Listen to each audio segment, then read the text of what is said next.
I'm a senior diabetes educator and assistant Recording in secretary progress. of Day Diabetes Awareness and You. Today is International Diabetes Educators Day. On behalf of Day, I would like to congratulate of diabetes educator all around the world on this day. Before starting our today's program, we would like to show you a small recap of IDED. I'm requesting the RX, can you please show the video? Thank you.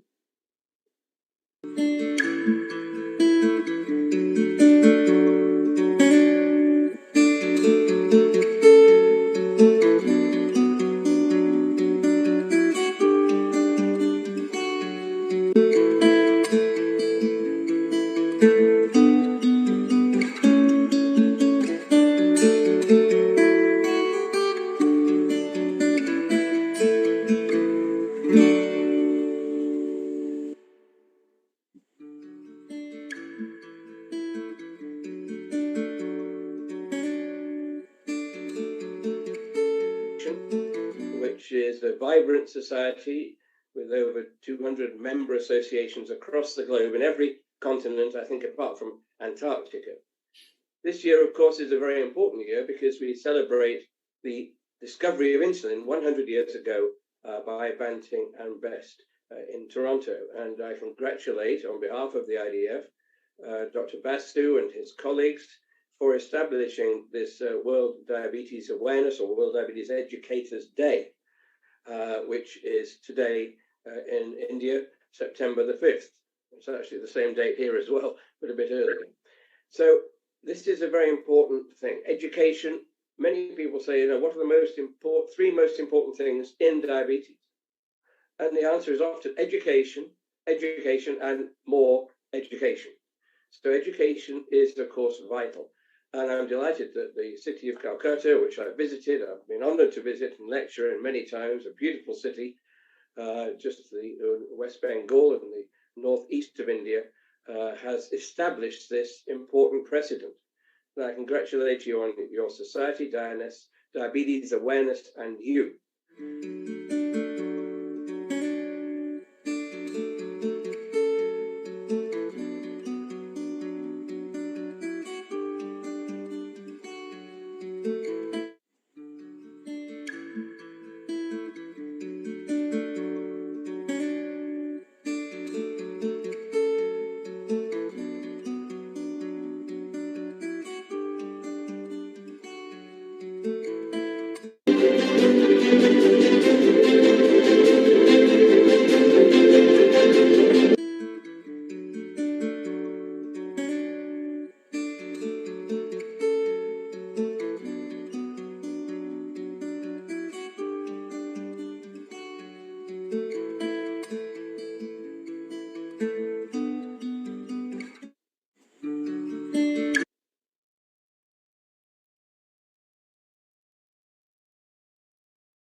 Now I would like to introduce Dr. Rakesh Kumar, Diabetes Consultant and Assistant Secretary of Diabetes Awareness and UDA, and moderator of today's panel discussion with the topic of Role of Diabetes Educators in Southeast Asia. Thank you, everyone. Hand over the session to you, Dr. Rakesh. Thank you.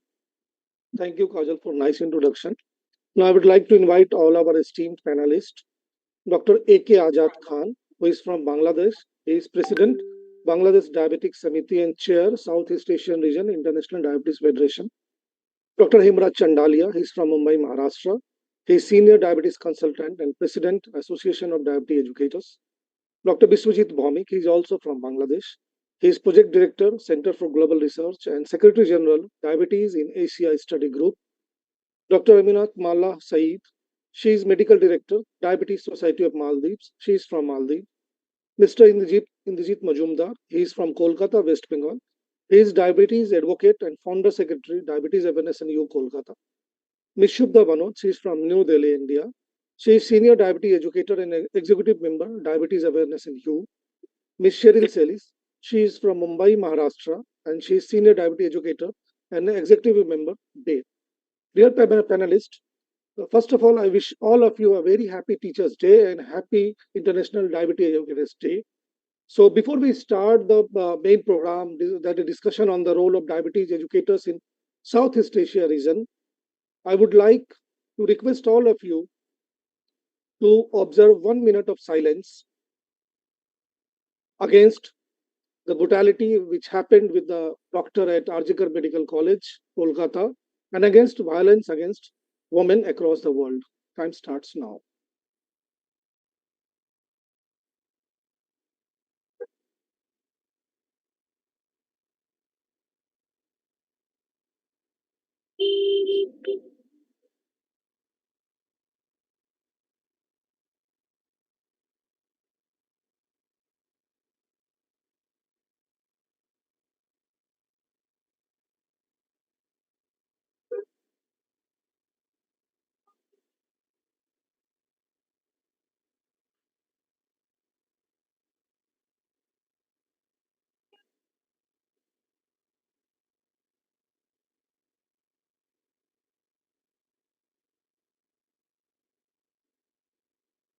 Thank you, all of you.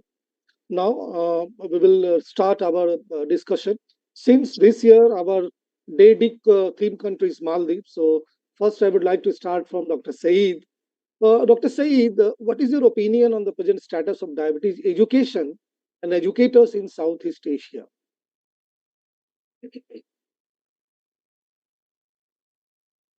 Ma'am, please unmute yourself. First of all, thank you so much for giving us the opportunity and choosing Maldives as the theme country.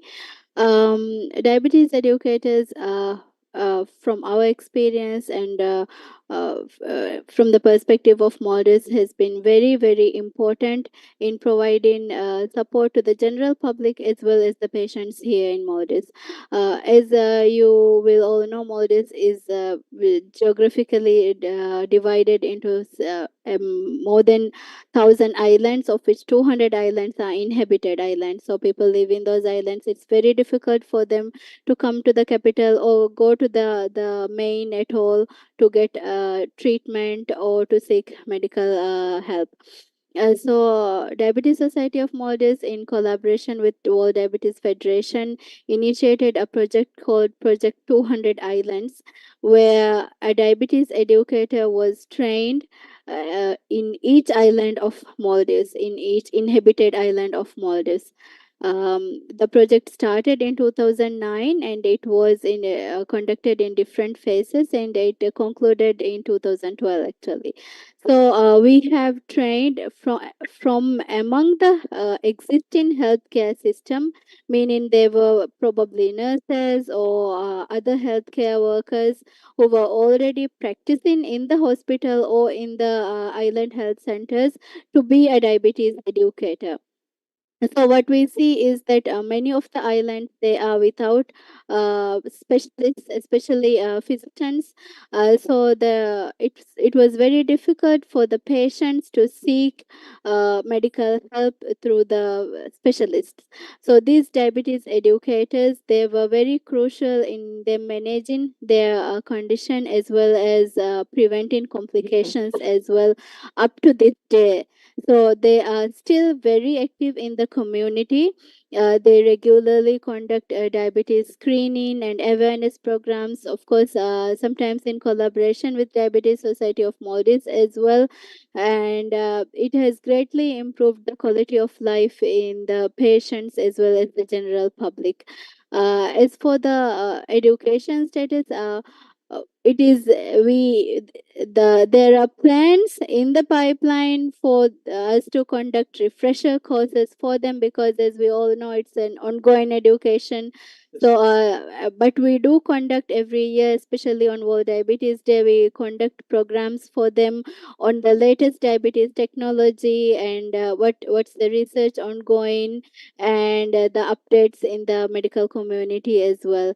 So even though it's not an official refresher program for them, we do conduct continuing medical programs in the Maldives. Very good program, ma'am. Actually, we meant to say that the diabetes educators are actually working as a bridge to overcome the accessibility problem in Maldives. So, Exactly. well said, ma'am. So, moving to the Dr. Ajad Khan sir with the same question. Sir, what is your opinion on the present status of diabetes education and educators in Southeast Asia? I think it's a very, very important thing to discuss. Although diabetic educator is the most important person for taking care of diabetes, because you cannot treat a diabetic patient properly unless he is educated about his disease, because it's a lifelong condition. Yes. But unfortunately, still, I think there is some sort of inherent reluctance from the medical community to involve the diabetic educators. Although the doctor themselves, I mean physicians themselves, they don't have enough time to educate, number one.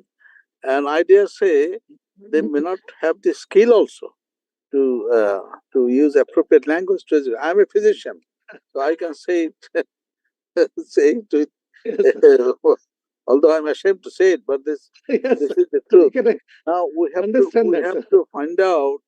we have to find out how to overcome it, you see. I can tell you in Bangladesh, the diabetic care as a whole is more organized than anywhere else in the world, you see, because we have got such a network of organizations and this. And this main diabetic association have affiliates in every district, even more than one. But we do not affiliate anybody, any organization, unless they have educator.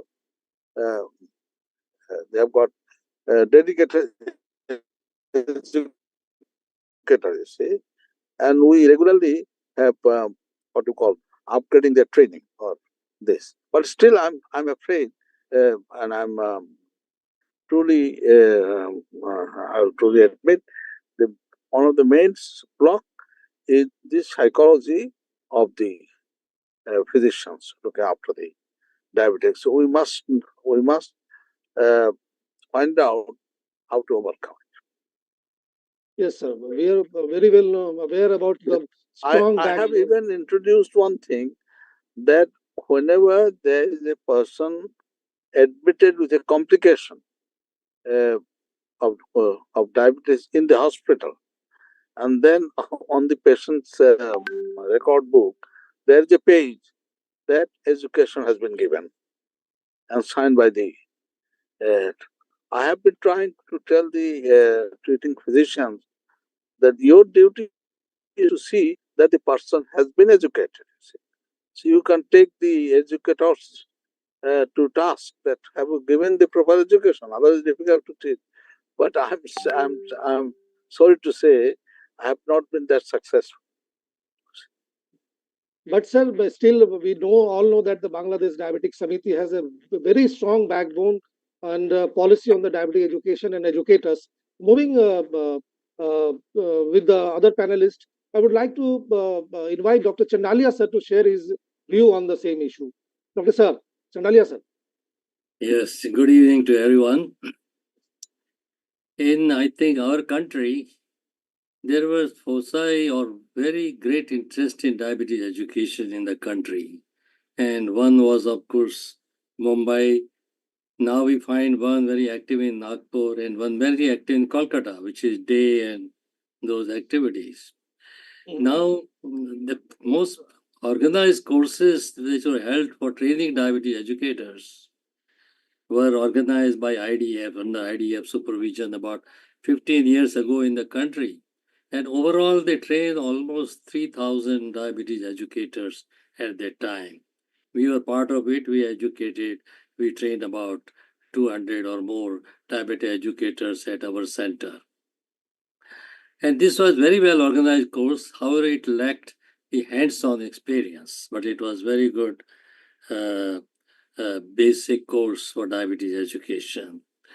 After that, I think that most of the time, frankly, some of us have utilized the nutritionists in our clinic even 50 years ago and trained them a little more to serve as diabetes educators. Yes. And from there on, we have come all the way. Whereas various courses are being offered in India for training diabetes educators.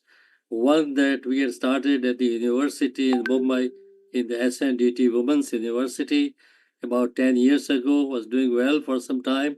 Currently, there are not many registrations, but we wish to revive that course, which was a very well organized 6 months certificate course by the university, SNDT University. We established the education of diabetes. We established an association of diabetes educators about 10 years ago, then, starting from Mumbai. And in this association now there are 1,000 or more members, live members, very active. We have annual meeting. We have a midterm or regional meeting somewhere else in India, and an annual meeting where a large number attend, roughly about 300 to 500 has been attendance most of the time. There are courses offered, very short ones, which give an idea as if we personally train. And these are some few weekend courses. As if nothing is being done, I think in a country, these also have a place. But I think in the present scenario, these things are somewhat misguiding because you cannot train people in such a short time. So there are many run from the south of the country where people are quite active, but they are hardly span over some couple of weekends, and a certificate is issued.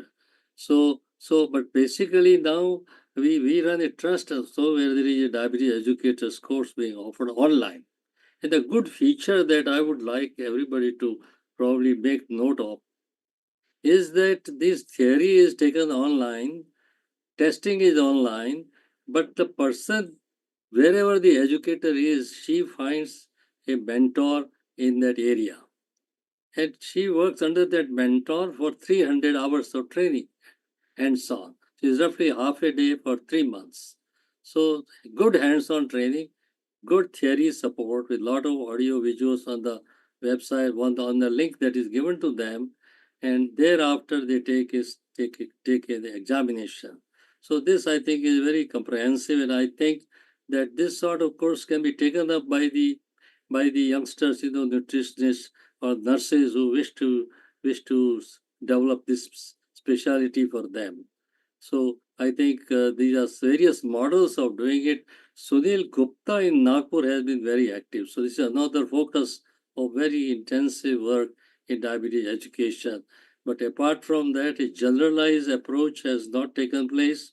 As a matter of fact, we wish that there is a board in the Medical Council of India which will also regulate this profession, also set up the rules, set up the certificate courses, and recognize them or register them so that the quality is maintained of diabetes educators. So I think that also should take place. And I think from our association and from many others like Day and Sunil Gupta's Nagpur group, we might join hands and try to institute a national commission for diabetes educators. So they formulate the rules, regulation, requirement for qualification and recognize courses, and it will become a very established profession. So I think we should make an effort to do that. This is where we stand, but we have miles to go. I think this is still the beginning. Thank you, sir. Thank you. We all know the contribution of AD towards the strengthening of diabetes education in the India. And thank you again for your hard work, sir. So moving again to the with the same question to the Dr. Bhaumik, can you please share your opinion on the issue? Thank you. Thank you, all the member of Day for inviting us. This good occasion. The Khan already, described the highlights all the issues in the diabetes educator programs in Bangladesh. But I think before going to discuss the point, you have to know the structure of the diabetes healthcare systems in Bangladesh. It's because if you ask me to say the diabetes education programs in government's side, still there is no health education programs. Although there is the provision of the health educator in most of the hospitals and the centers, but the diabetes education and educators only remained in the diabetic associations. And the most important things regarding the diabetes care in Bangladesh, only 20% people with diabetes seek diabetes, the care from the government hospitals. That means 75% people with diabetes care from the, the non-government organization like the Diabetic Association. So we look after almost 60% of the, people with diabetes we handle. So this is the most important things. Sir rightly mentioned about the, the mindset of the, the physician in our country. So the important in the hurdles. So, not to set up the good, the standardized programs in our country. But 10 years back, we started, the 4 months diabetes educator programs funded by the World Diabetes Foundations. We trained 100 diabetes educators. Not only that, we also place them in the different affiliate association. And the good things, and thanks to President Diabetic Association, because the dietitian has the mandate. So without the diabetes educator, we will not give the affiliations in any centers. They must have the diabetes educator and diabetes education programs. So after that, due to the lack of the jobs, so people are not showing the interest, to being the diabetes educator in our country. But now, with the the non-communicable disease control program, the diabetes DGHS, Ministry of Health, we are running the 3 days the program, especially designed for the diabetes educators. They come from the the background from the the science backgrounds, the dietitian, nurse, and the paramedics. Now we already trained around 2,000.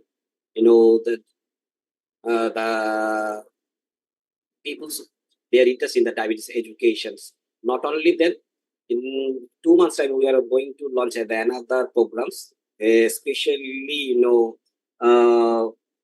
we named it the doctor assistants. Especially this is they will also play a role in the diabetes educations. It's the 4 month in the course. So hopefully we will try to redesign the the diabetes education program in our country. But if it's somebody we can say like the India or the Maldives, still we are in the lack of the standardized diabetes education programs in Bangladesh. Yes, thank you, sir, for your insight. So now, with the same question, I would like to move to Ms. Shubda. Shubda, being a senior diabetes educator situated in a capital of India, situated in capital of India. So, how do you see the status of diabetes education and educators in Southeast Asia? Shubda. First of all, thank you for having me here, and happy International Diabetes Educators Day to all my colleagues, all my students, all my co-workers, and all the panelists here. So, I have been in this line for quite some number of years now, more than 22, 23 years now. And we all agree here that diabetes education is a cornerstone of good diabetes management. Even, from the time where we were asked who is a diabetes educator to this day where we're actually celebrating International Diabetes Educators Day, India has come a long way, right? Wherein we were initially just considered a person who can just give a diet chart to a person with diabetes.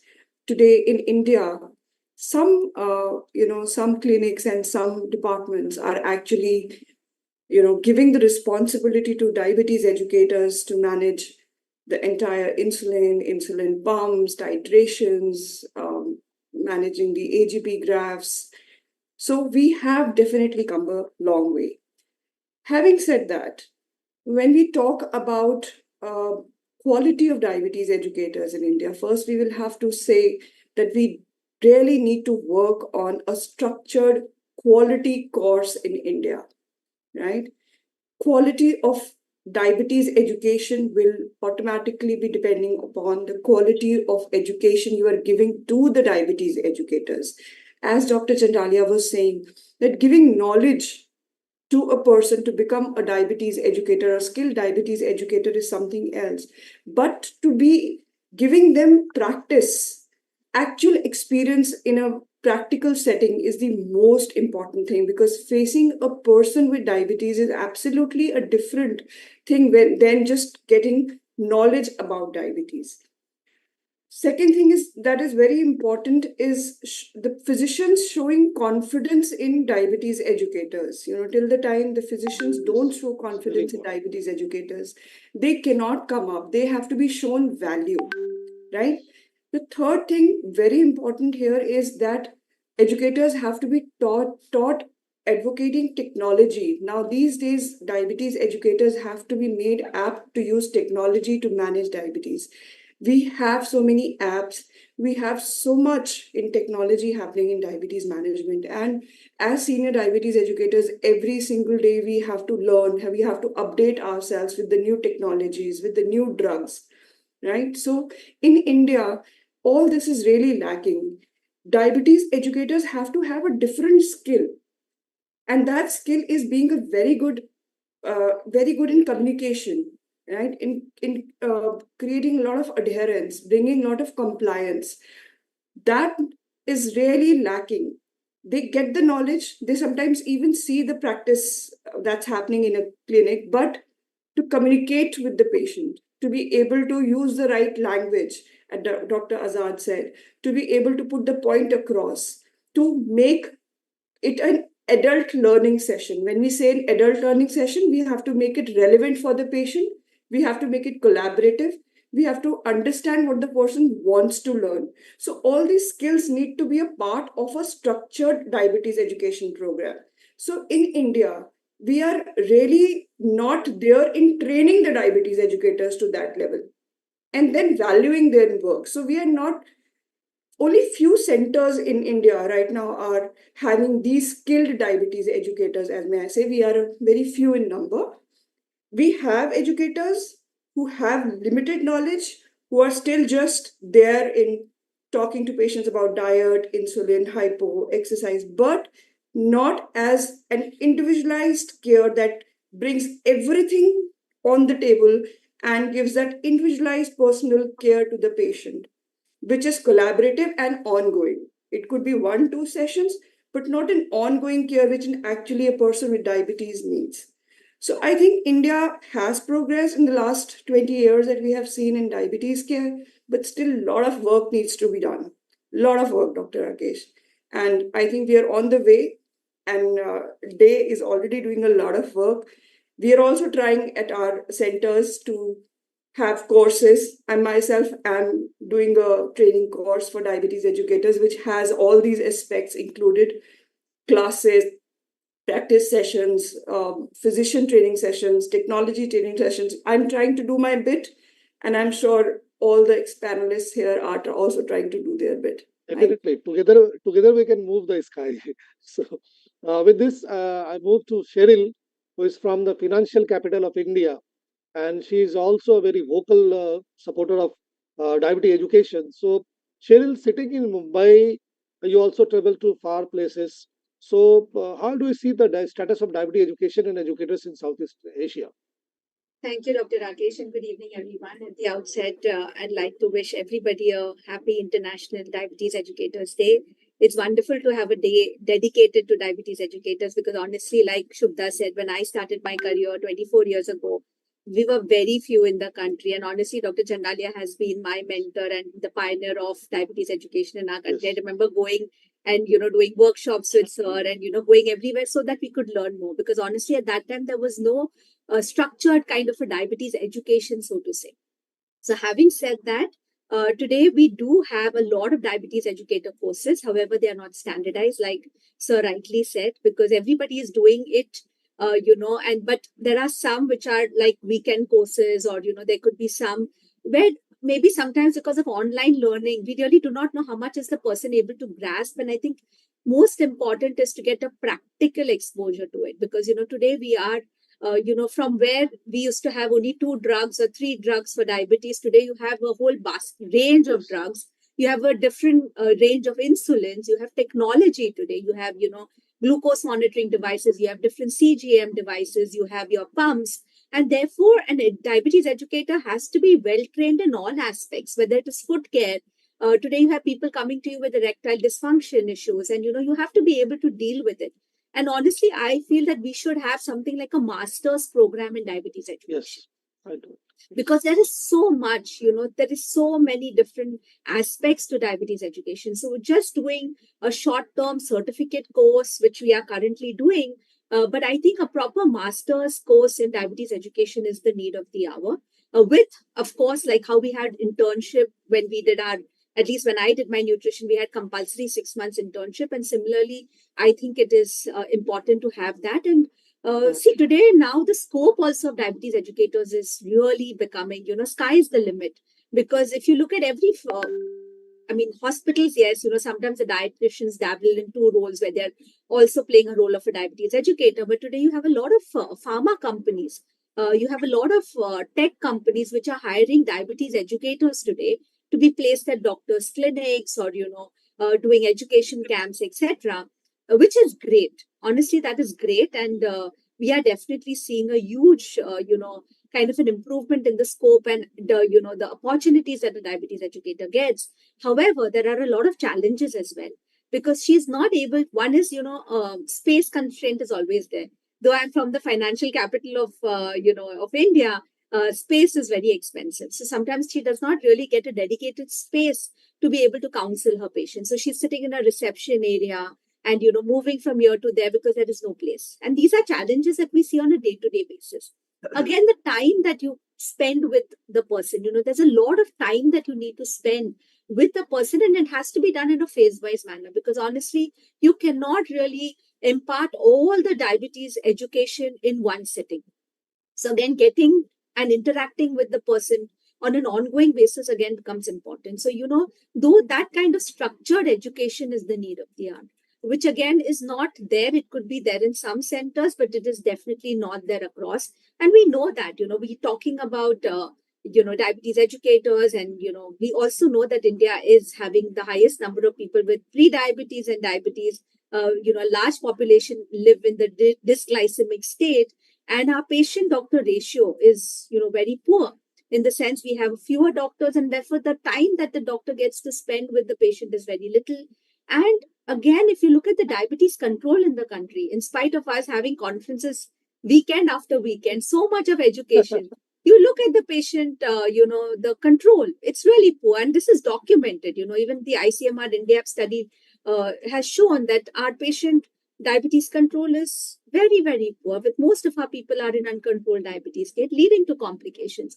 So while, there is a lot of improvement, at least Shubda and I will agree that from where we started 25 years ago, definitely, now at least that is a defined role of a diabetes educator, the scope, the opportunities are there, but there is still a lot of improvement. And everything needs to be structured, everything needs to come under one umbrella. And there are very good courses which are being done in certain pockets, but however, everybody is not getting the benefit of this. Definitely. Thank you, Shirin. Rakesh, I'd like to add here in India, the issue still is that only nutritionists are, actually doing diabetes education. And we are still far behind in recruiting nurses as diabetes educators. And they actually can make a lot of difference.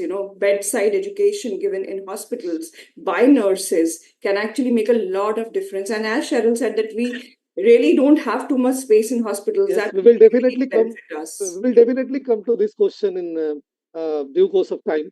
Now, coming back to the main question, Mr.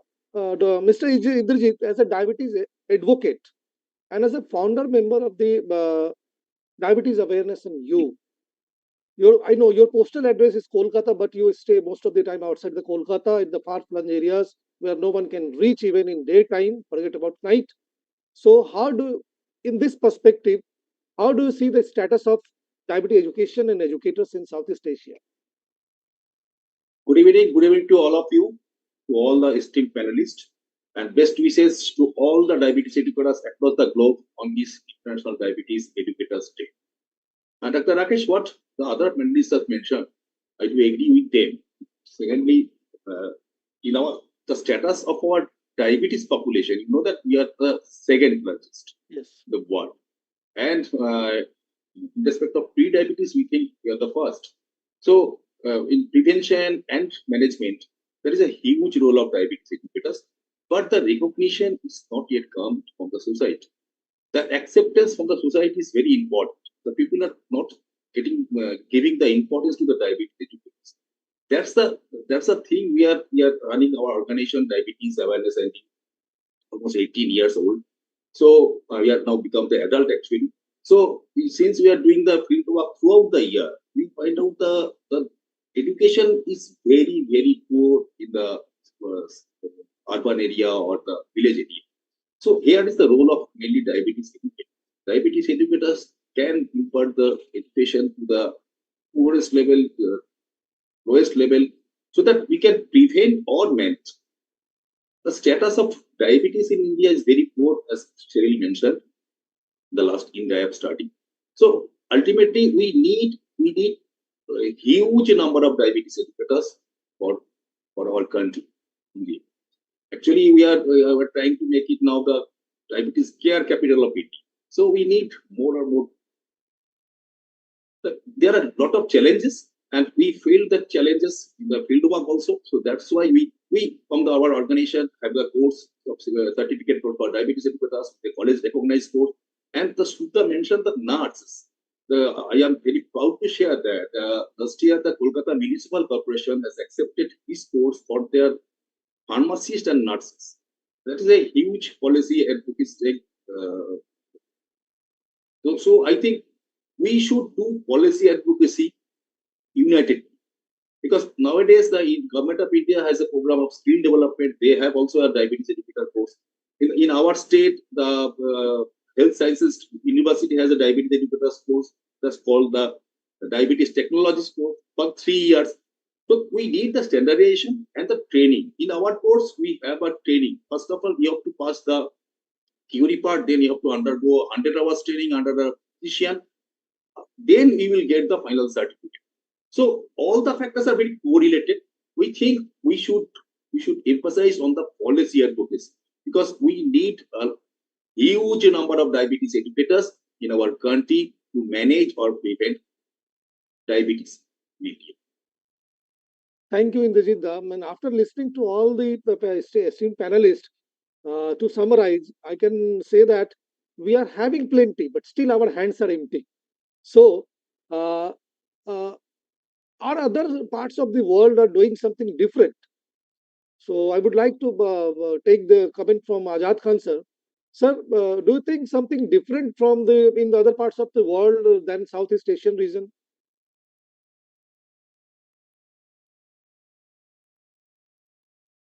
Ajad sir, uh, I think Ajad sir is having any uh, connectivity issue. So I would move to Chandalia sir to share his view. In the meantime, Ajad sir will should join. Chandalia sir. Yeah, I think the scene is different in some advanced countries. And this is very interesting because they're expanding the role of diabetes educators. Now, they don't call them in USA diabetes educators. They call them diabetes care and education specialists. Care and education. Yes. By introducing care word, diabetes educators expand their role into day-to-day care. Otherwise, education limited their approach to educating the patient in the clinic. Now, very clearly, they can participate in the process of control of diabetes with the diabetologist in the clinic. So, this is very important role. Why it happened in those countries, there is a very special reason, because some of us will not be able to do it for a while. Because, for example, there are nurse practitioners in USA that is going on for many, many years, several decades now, nurse practitioners. And of course, the pharmacists who have a greater knowledge of at least medications in diabetes. And they are licensed by proper bodies. And therefore, they're perfectly suited to take complete care of diabetic patients after some training and experience, because they have had authority to even write prescriptions. So nurse practitioners in USA do that. So I think until we develop these cadres, for example, in India, there is paucity of nurses in general, and therefore Yes. we've not been able to motivate many nurses into this particular very promising field.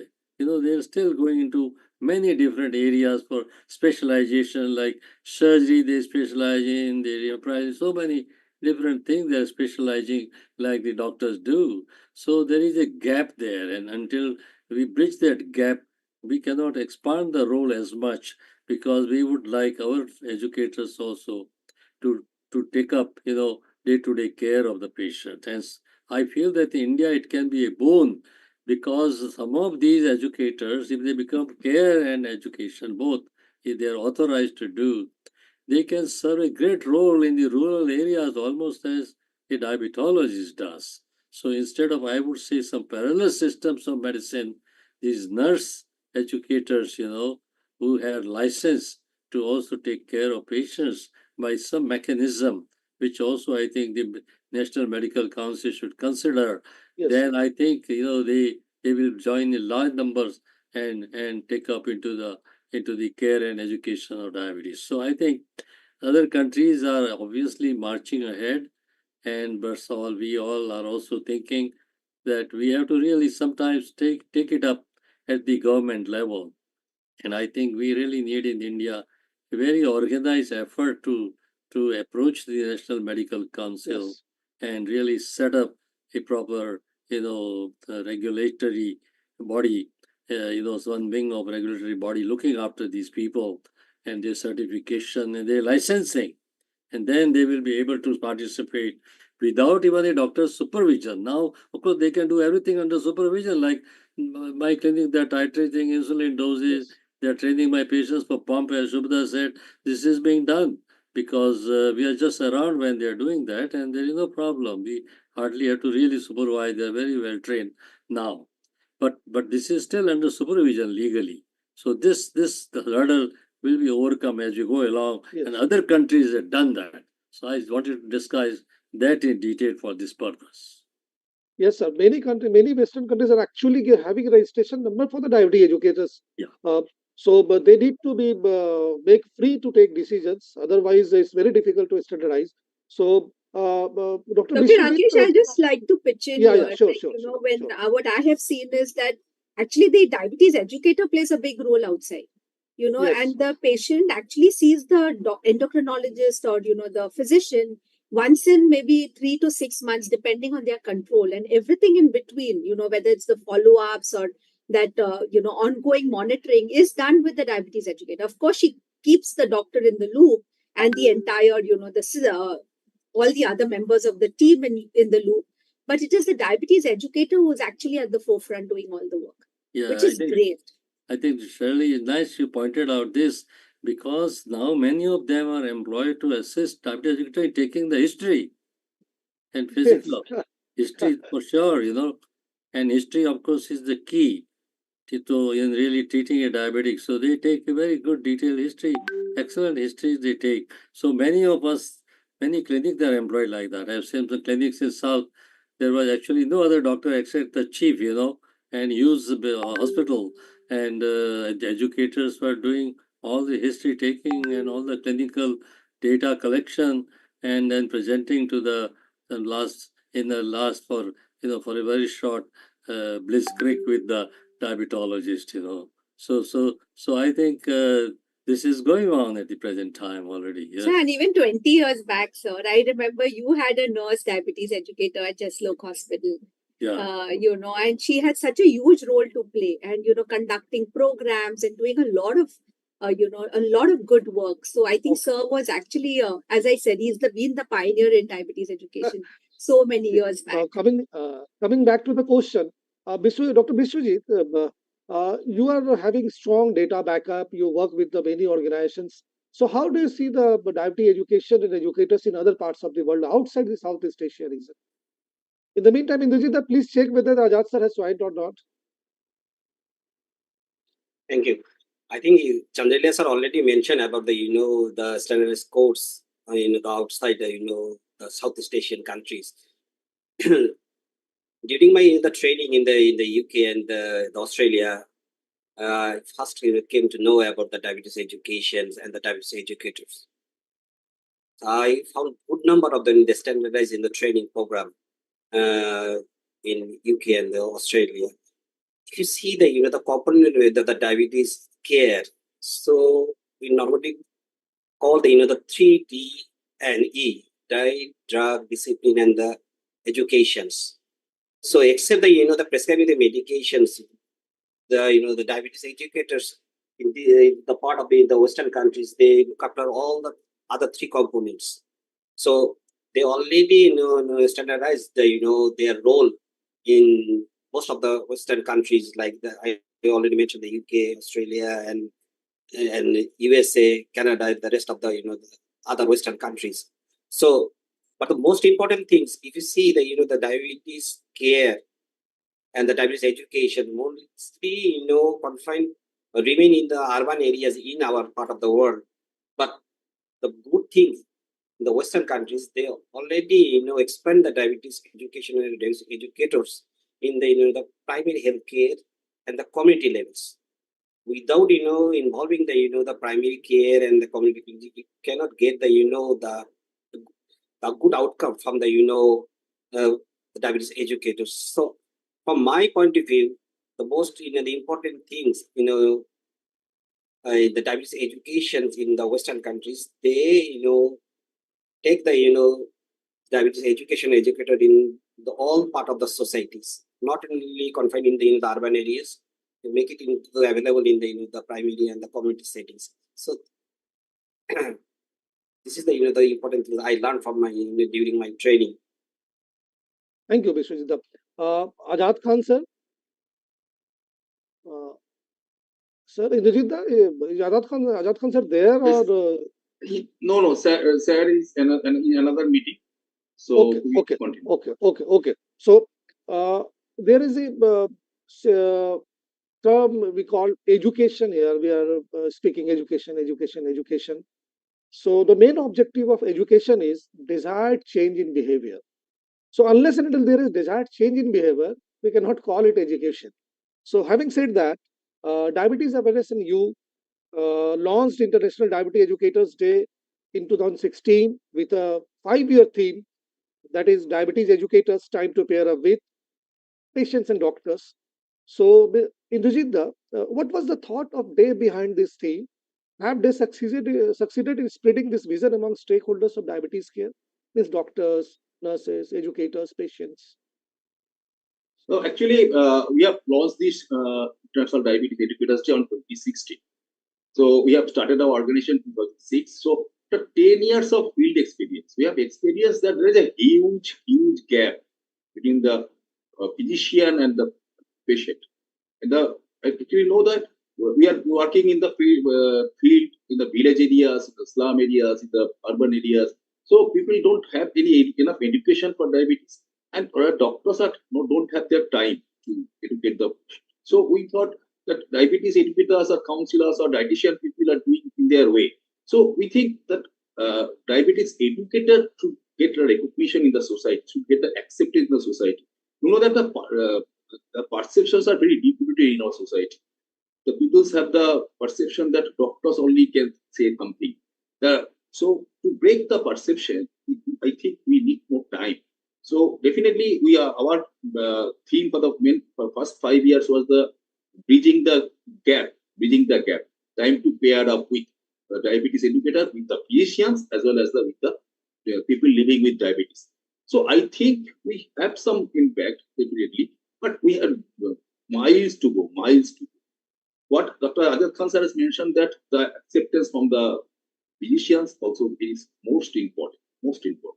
And definitely the physicians can motivate the people living with diabetes to give importance to the diabetes educators, to the importance to the suggestions made by the diabetes educator, and as well as diabetes educators should be more proactive. So at least we should give a wholehearted effort to bridge the gap between the doctors and the patient. And the diabetes educators can play the role of bridge between the physicians and the people living with diabetes. That's the idea was.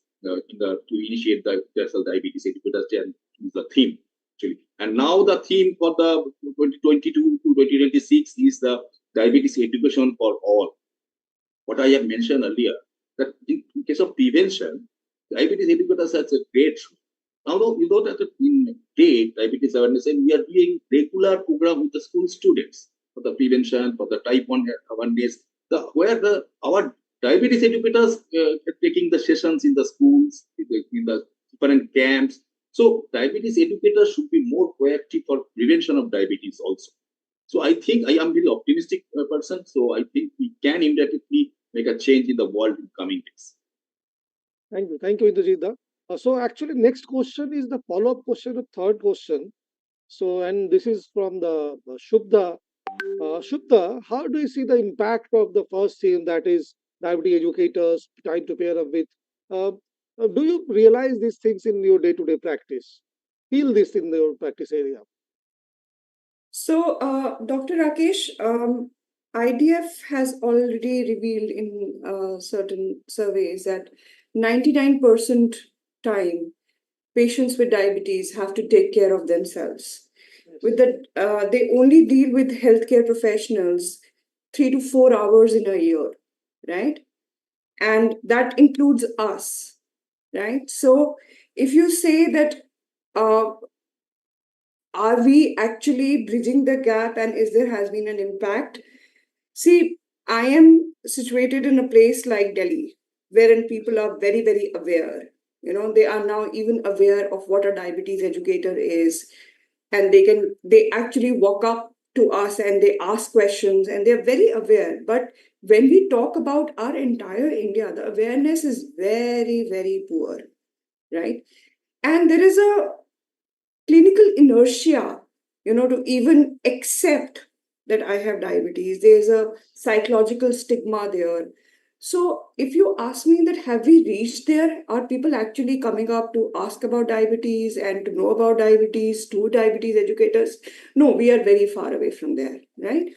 The other thing is that there is a clear gap between funding and investment. What we have to understand here is that people think that they will have to pay for the diabetes educators. So they don't want to do that. They think they have just paid for the doctor, that's enough. That investment for the diabetes educator is an extra investment for them. So in Western countries, that is all covered by the insurance. So 10 sessions, 20 sessions, they are very happy. But in India, that ongoing paying to the diabetes educator is a problem for the people who can't afford it, right?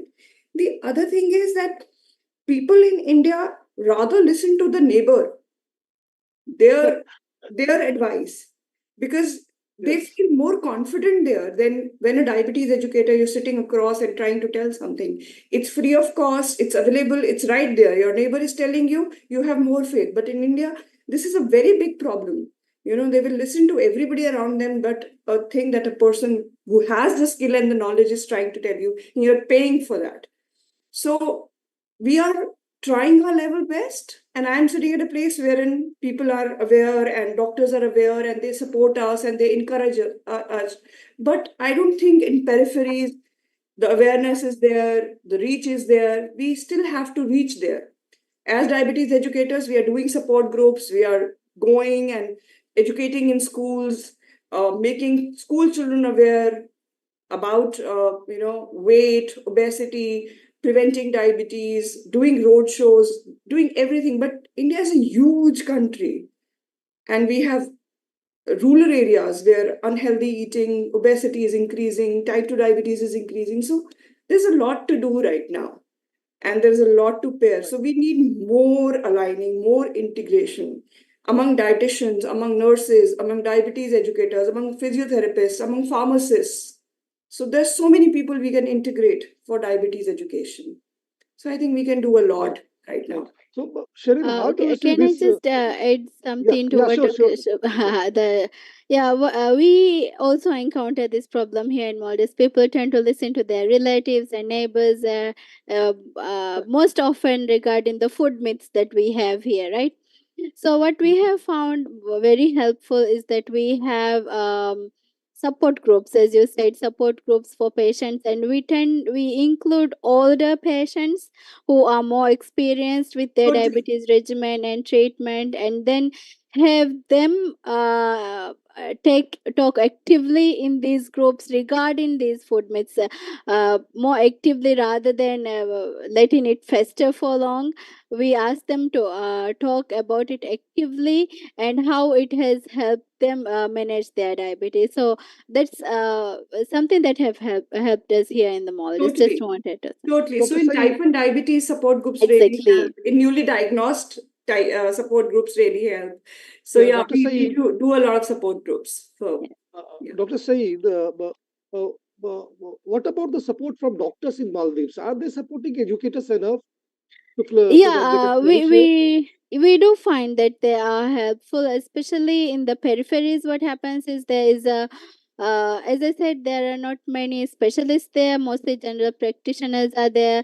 So there is a huge rapid turnover of the doctors. So they are not very familiar with the customs and traditions about the Yes. eating habits of the people in Maldives. So most often they are foreigners in the peripheries. So the diabetes educators who are stationed in those islands, as I mentioned, they are mostly nurses. So they mostly run the NCD clinics there. So the doctors, they rely on these nurses, diabetes educators, for to continue the care that was given previously. So that they do get a support from the physicians as well.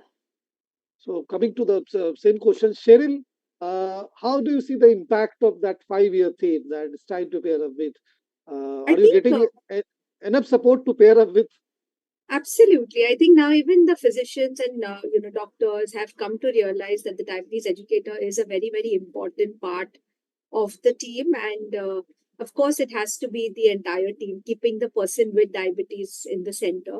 And we do have a lot of type 1 support groups, as you know, and we do have a lot of type 1 educators as well today, where we are training them across the country. And especially for people with newly diagnosed diabetes, especially type 1, you will know that you'll agree with me that most of them will go to some baba or some spiritual guru, or some kind of a home remedy or something to just not take insulin, and that is where we feel that there actually a person with type 1 diabetes becomes more effective, because they've also most probably done something like that, and they are more effective than than even us. So definitely, pairing up with everybody in the ecosystem, whether it is a psychologist. Today we've seen a lot of referrals that we are giving out to a psychologist as well.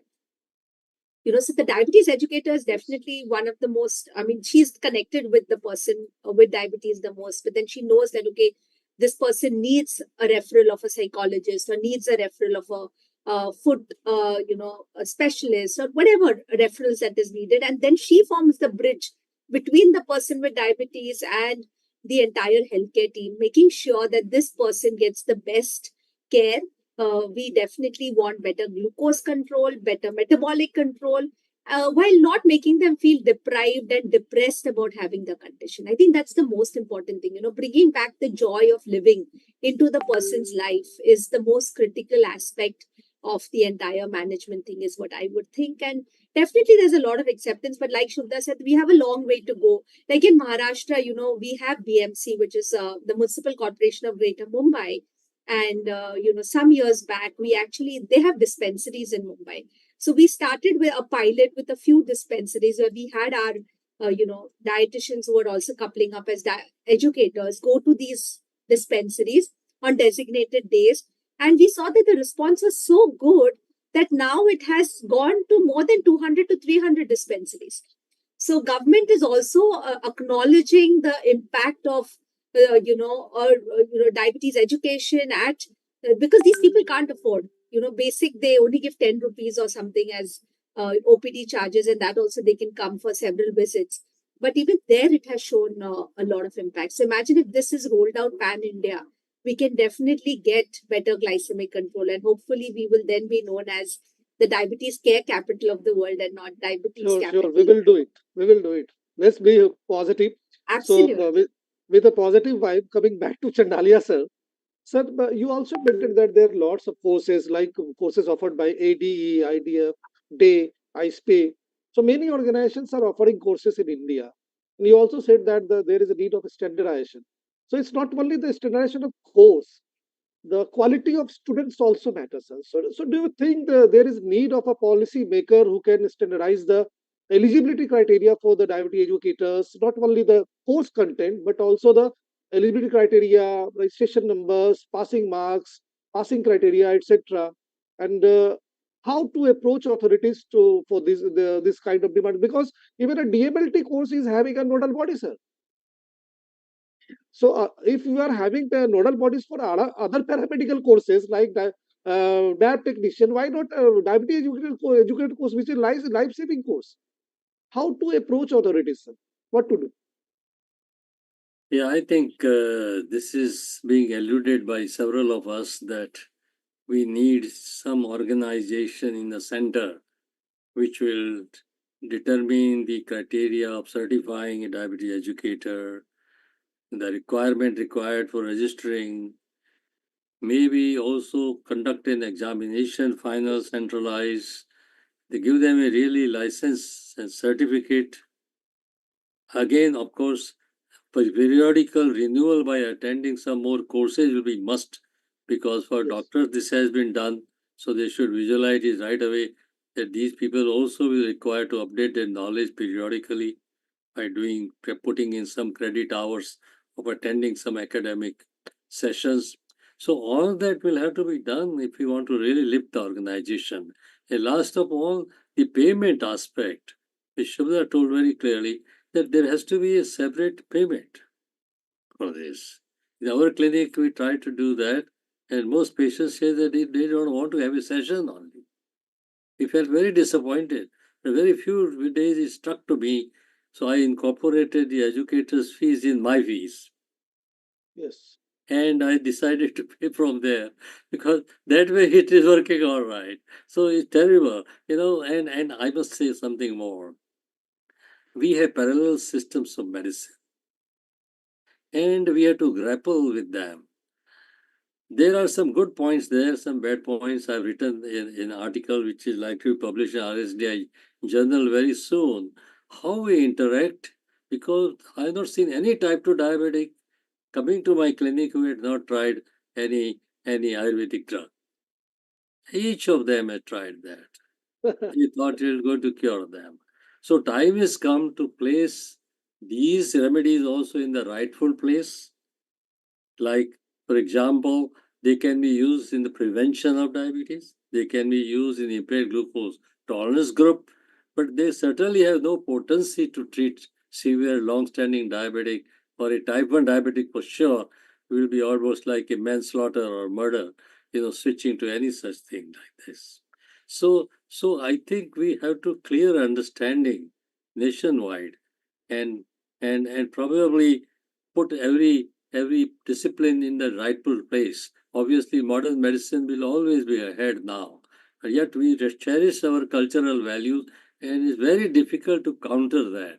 It breaks patients' confidence in you if you counter it very strongly.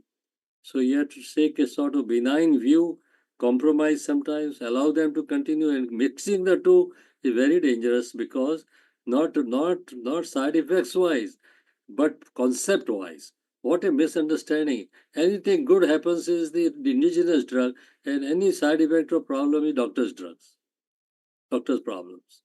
So it's very, very dangerous situation, and we all have to be educated. With the physician as well as our diabetes educators will have to understand this very, very conflicting aspect and still make truce with it and utilize it to their advantages nicely. Thank you, sir. Thank you. Mr. Indrajit, what is your take on the issue that standardization of the education for the diabetes education? Actually, there are a lot of things to consider. Actually, what I mentioned earlier that the social perception is very deep rooted. We need to focus on the social acceptance of the diabetes educators.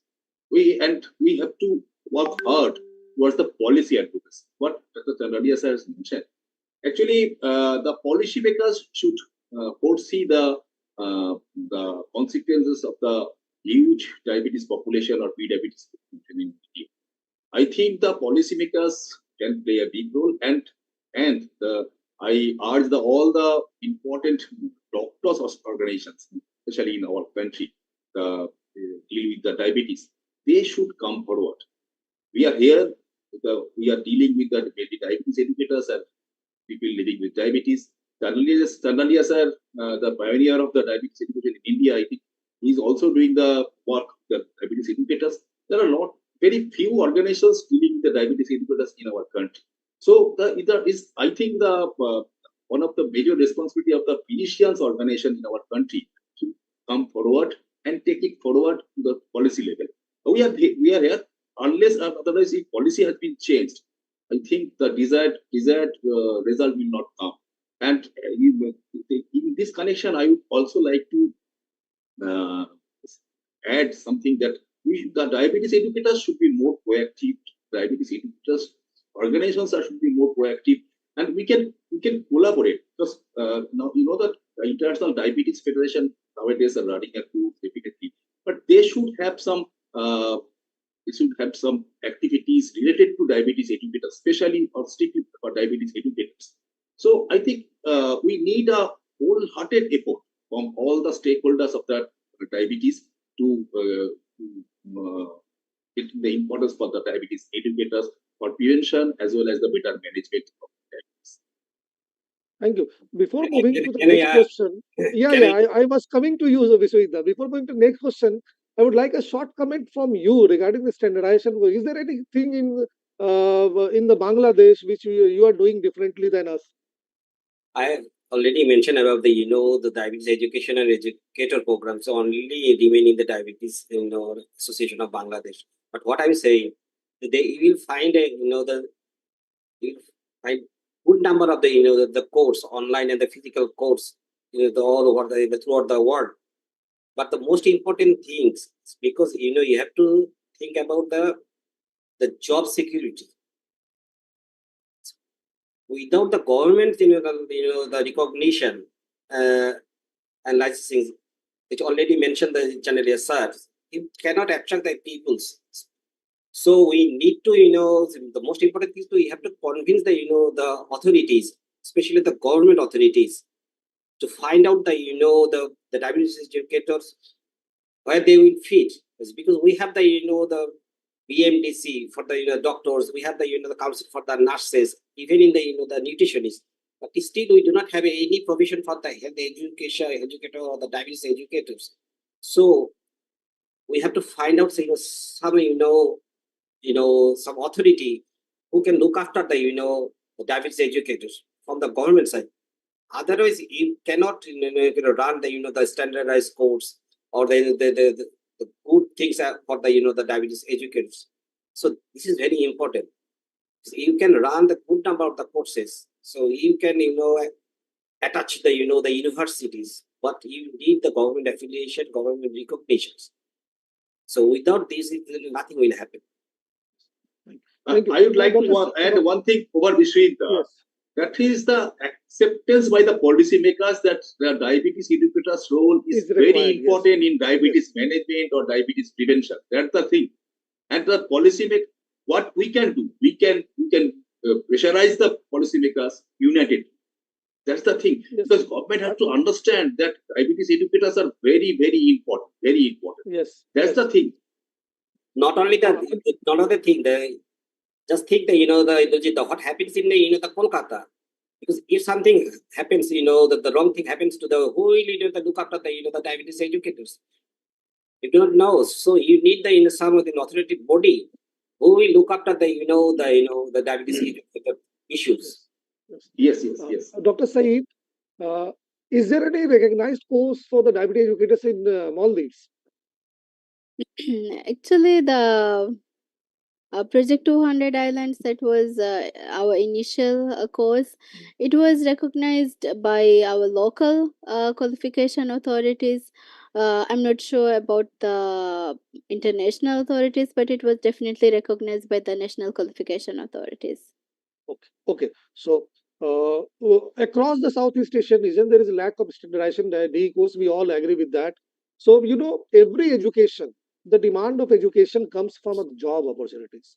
Unless and until we are having job opportunities, no one is going to have diabetes educators as a profession.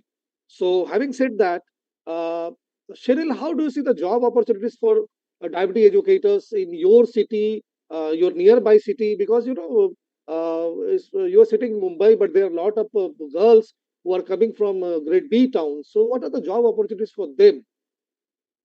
Um, there's a lot of job opportunities, Dr. Rakesh. Let me be very honest, because today, if you see, as I said, every pharma company, whether it's an insulin company or even a GLP or any of these companies, are hiring diabetes educators.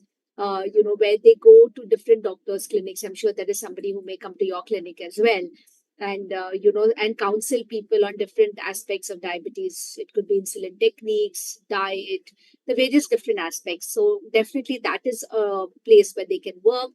Doctors also, a lot of doctors are now employing diabetes educators, but like we said, we agreed that a lot of dietitians will actually do a dual role where they are also doing the dietary interventions along with diabetes education. So it's basically uh, most clinics will have a dietitian come diabetes educator. There are some clinics which have a dedicated diabetes educator who's also doing the checkup of the feet and the basic diabetes foot care education, as well as downloading all the CGM readings, the graphs, etc., and then insulin pump management, etc. So that is again at some doctors clinics. Hospitals are also having, like, I know of certain hospitals, especially in Mumbai, where we have a dedicated diabetes educator who's actually going with the endocrinologist, the diabetologist, or the physician on rounds, when they are going to the patients, and then, doing also counseling before discharge as well as on an OPD basis. So diabetes educators are also employed by hospitals. Today, you have a lot of device companies or technology companies which are also employing diabetes educators as health coaches who are interacting with the person with diabetes on a one-on-one basis telephonically. So most of it is telephonic or virtual.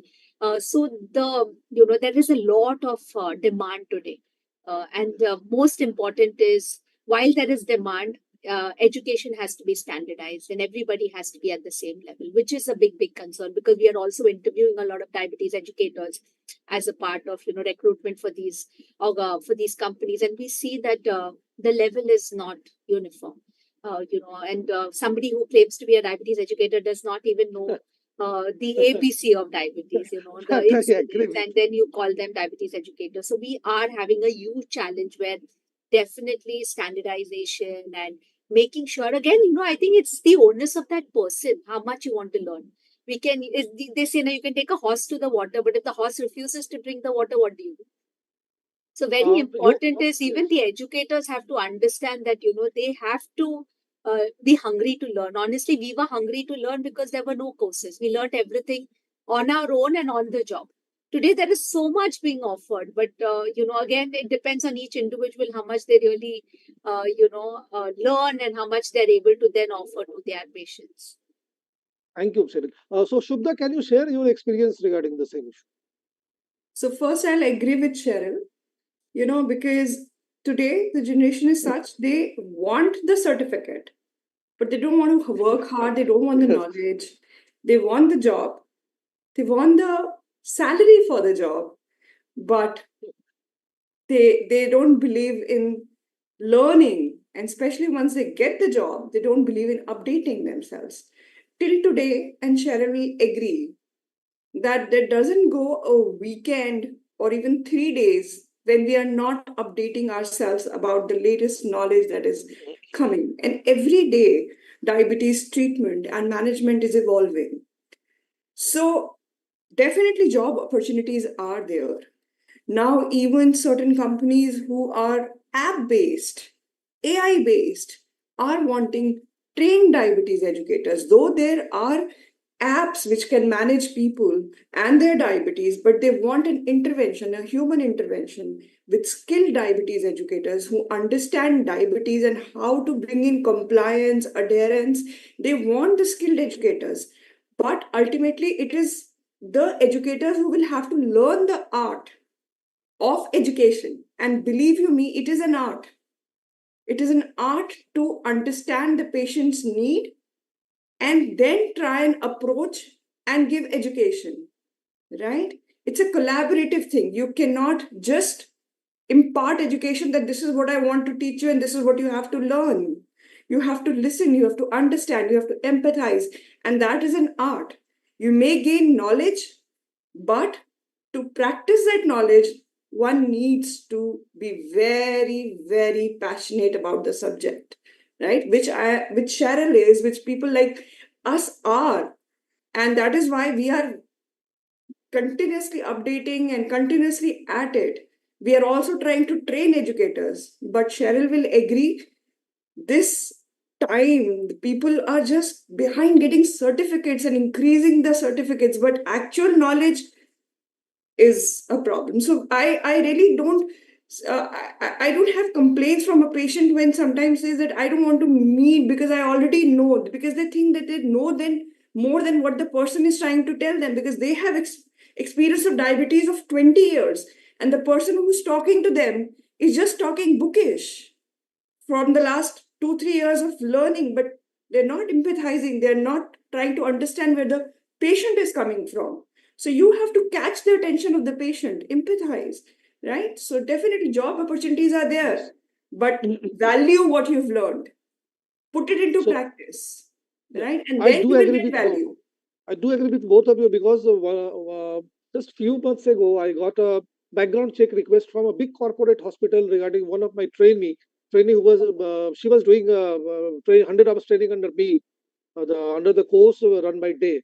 And I was so happy that I shared the information immediately with the see, I have got a request regarding the background check.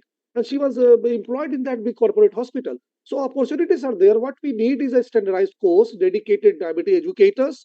And it's not the one-time course. We also need continuous education, research, upgrade our knowledge.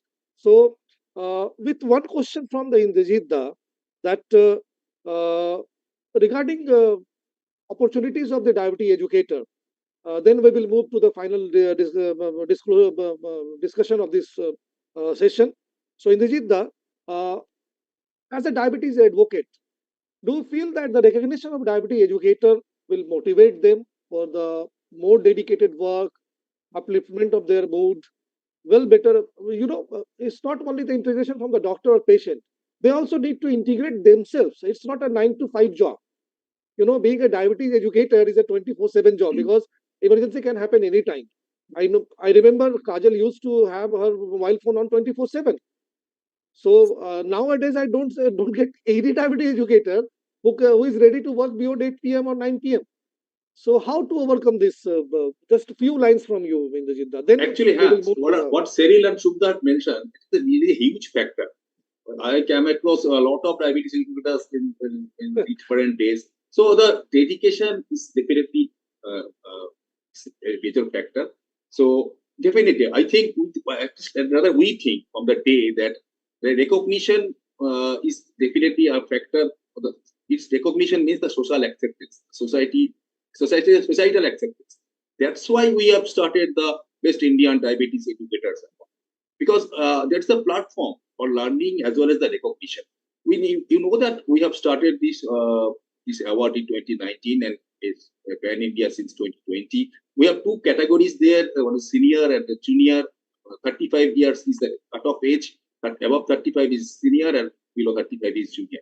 And our experience is not so good actually in this field also, because this is definitely the owners on the diabetes educators. Diabetes educators should be more proactive, because today on this International Diabetes Educators Day, I think they should rededicate themselves towards their profession, quote unquote profession, because without dedicated diabetes educators, the diabetes educators community won't get the acceptance, societal acceptance. That's the thing. That's why we have started the Best Indian Diabetes Educator Award. Thank you, Indrajit. Yes, recognition matters. So now moving to the last message of this panel discussion, to again start with our theme country, Maldives. Dr. Saeed, give me 2 or 3 line your words of wisdom, mean summary of your recommendations for the future improvement of diabetes education and educators.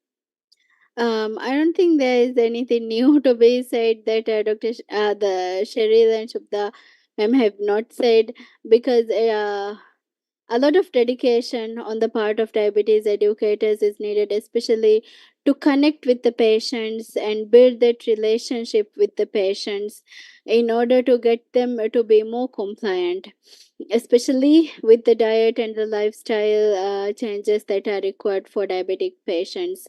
um, and of course, for them to be proactive in getting reaching out and seeking that education, getting them up to date on especially the new devices that are available currently in the market.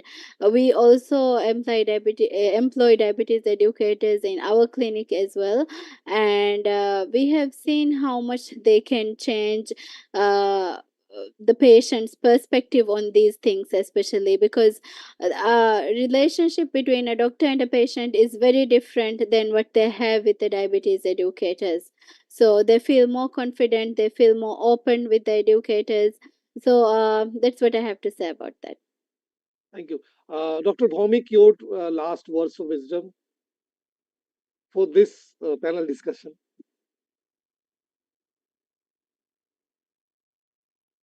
Dr. Vishwajit, sir, please unmute yourself.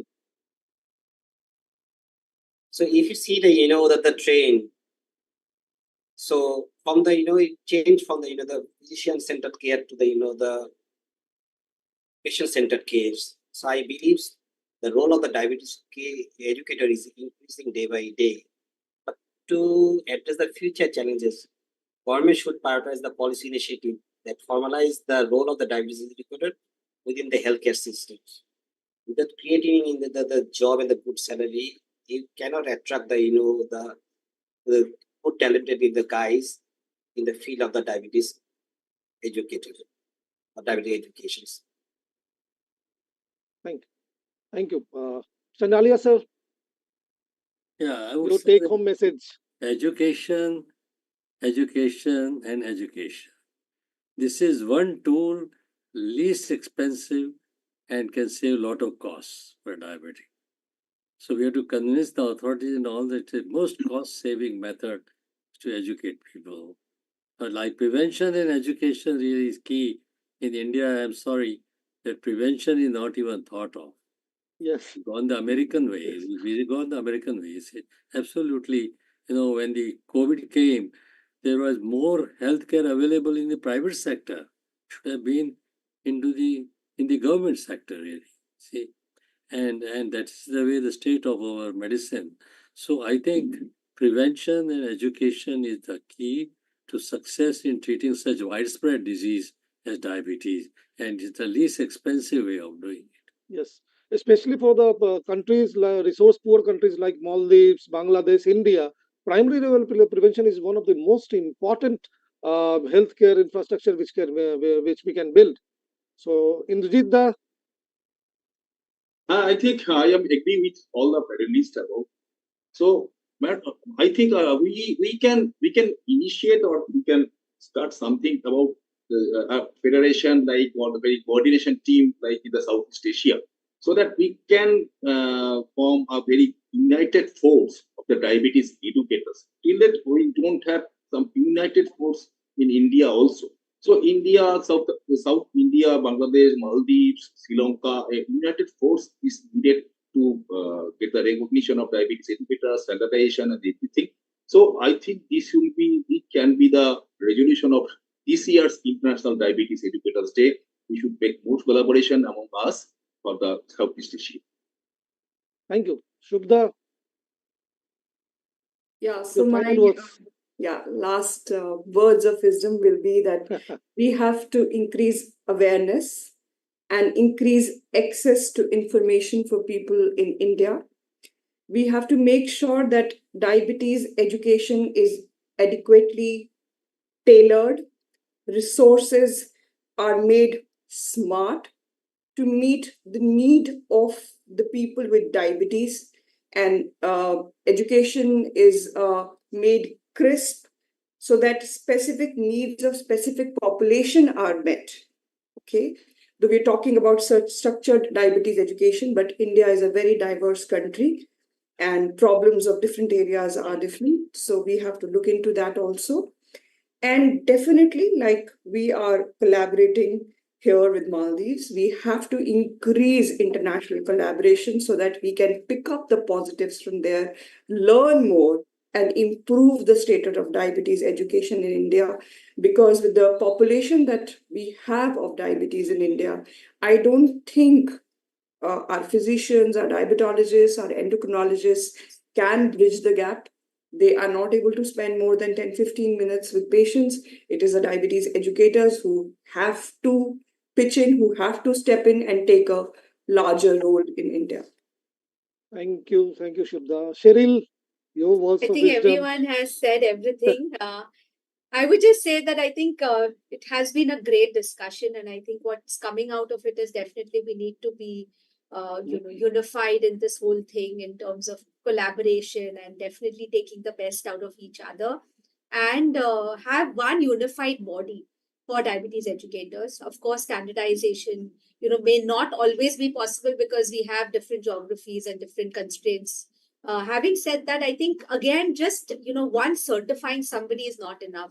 It has to be having a certain validation, date, saying that okay, if we have been certified today, then in this certificate is only valid for say 2 years or 3 years. Again, you will have to go through a kind of an advanced program or some kind of a recertification, because then that will make that person also study, because not everybody would do that, and that would also keep them abreast with what is the latest happenings, and they know that this is important because they need to be recertified, otherwise their certification is gone. Totally So I agree. think these are very, very important things that we have to like maybe come together again, brainstorm, and that is the only way to actually give, because one is education, but giving the right education is important, because today we have so much of quackery going on and so much of misinformation which is floating around, which unfortunately affects our people, Yes. and we know the kind of complications they land up Yes. with. So I think very important is to have some kind of a regulation.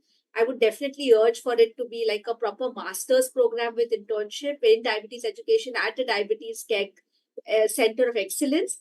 And then having these kind of, maybe once in a few months kind of where everybody, get together, maybe virtually, and attend some sessions, and then recertification maybe every 3 years.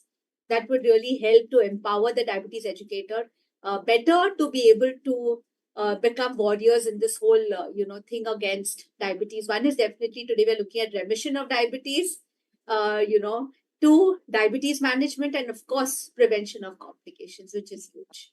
Thank you all panelists. And to summarize today's discussion, we know that the diabetes educators are important. We need to standardize their course. We need to work hard to empower them and improve their qualifications. And we should work in collaboration to overcome all the challenges we are facing today. So, with this message, I thank you all panelists again. Wish you again happy International Diabetes Educators Day again. And with this message, I would like to hand over the mic to Kajal again. Kajal, please proceed with Yeah. the further programs. Thank you Thank very you. much. Thank you to all. Thank you all. very much. Thank you you. very much, Dr. Dr. Rakesh, Rakesh. thank you. Thank you. Good night. Thank you all the panelists. Thank you. Thank you.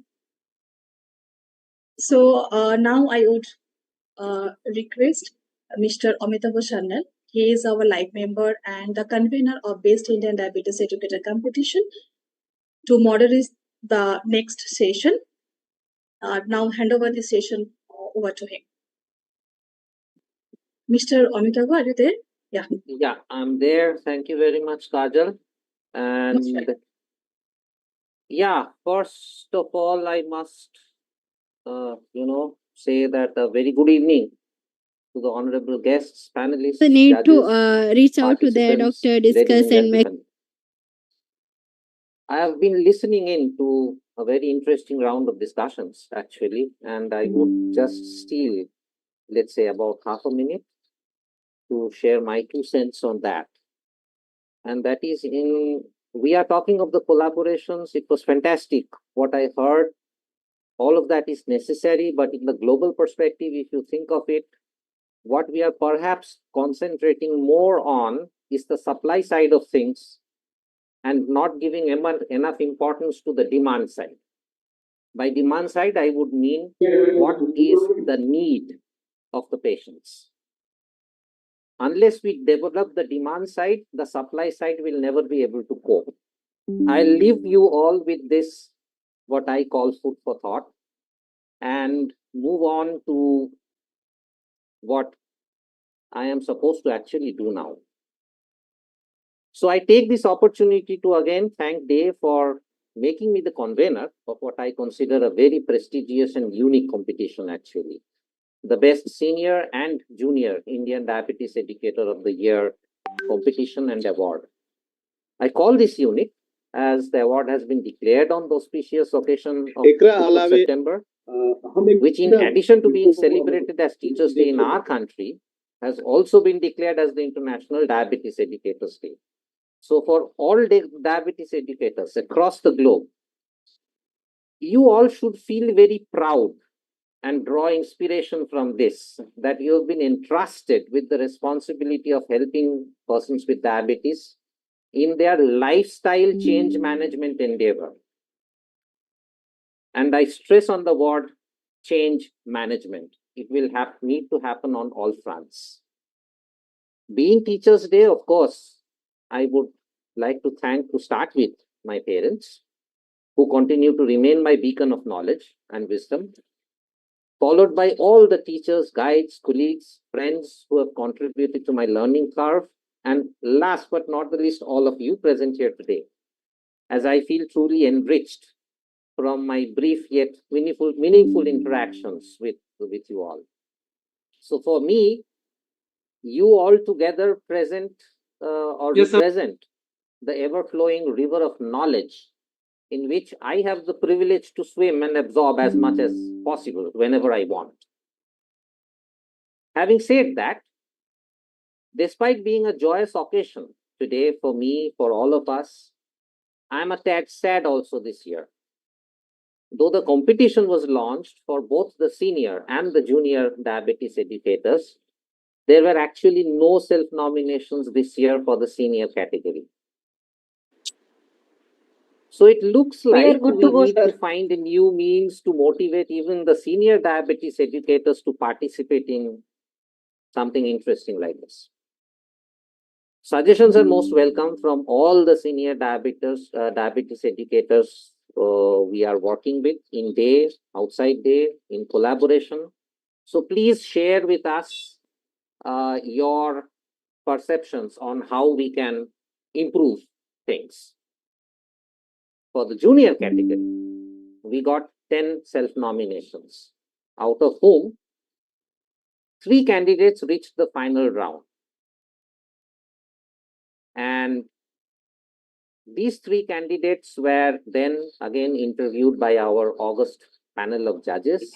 Some of them like sit on every phones. year, this year also we had a panel of 5 eminent judges, as I would prefer to call them.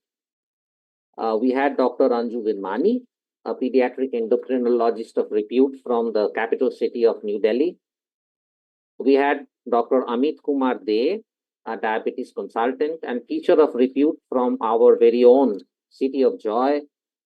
We had Dr. Shubhojit Ghosh, a diabetes consultant and an invaluable guide for day from the state of at least 2 Indian favorites that we have, Tea and Silk, Assam.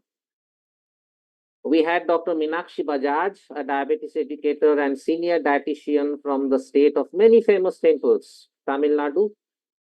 And we had Miss Riddhi Modi from the financial capital of Mumbai, who, in addition to living with type 1 diabetes herself, is also a true advocate of type 1 diabetes in her own right.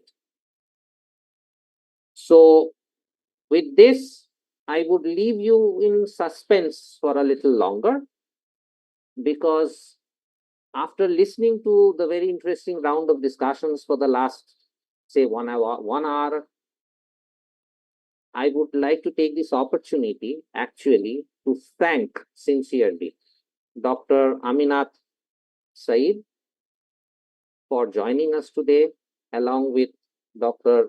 Azad Khan and Dr. Chandalia. Your wisdom, your knowledge will take us miles. I would also like to request each of you to kindly share a few words, despite all that you said so far, a little more specifically on how best we may encourage the diabetes educators who are left with a very tough task of maintaining the bridge between the physicians and patients, while helping the patient deal with their individual difficulties in managing their conditions in day-to-day life. So, may I have the honor of requesting first, as the representative from our focus country this year, Dr. Said, to share a few words.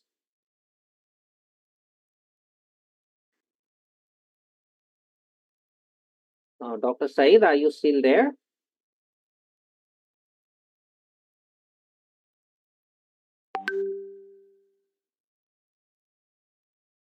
No, I think she's logged out.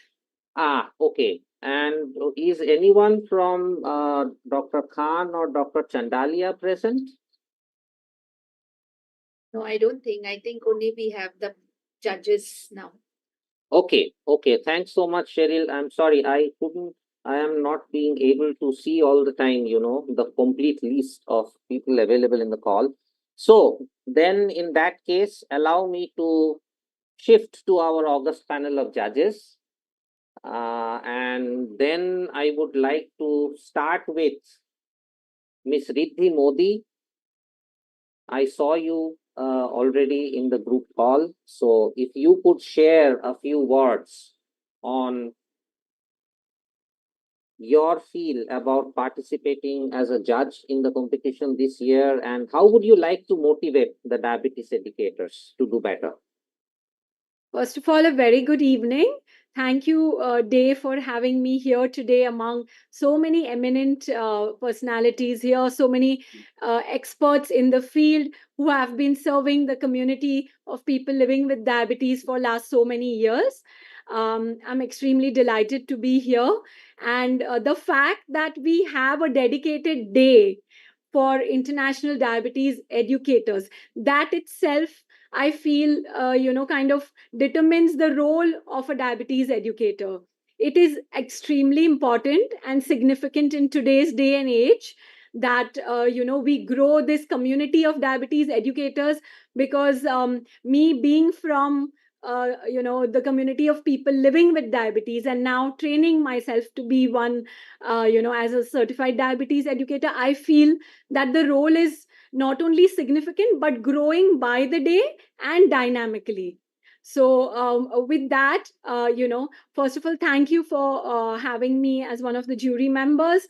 The experience that I had interacting with all the participants was that not only do we see their passion and enthusiasm, but we also see that there's a lot of hard work that goes into being a diabetes educator in today's day and age, because there is a role that they have to play in bringing together the expertise of so many different aspects of diabetes care and education.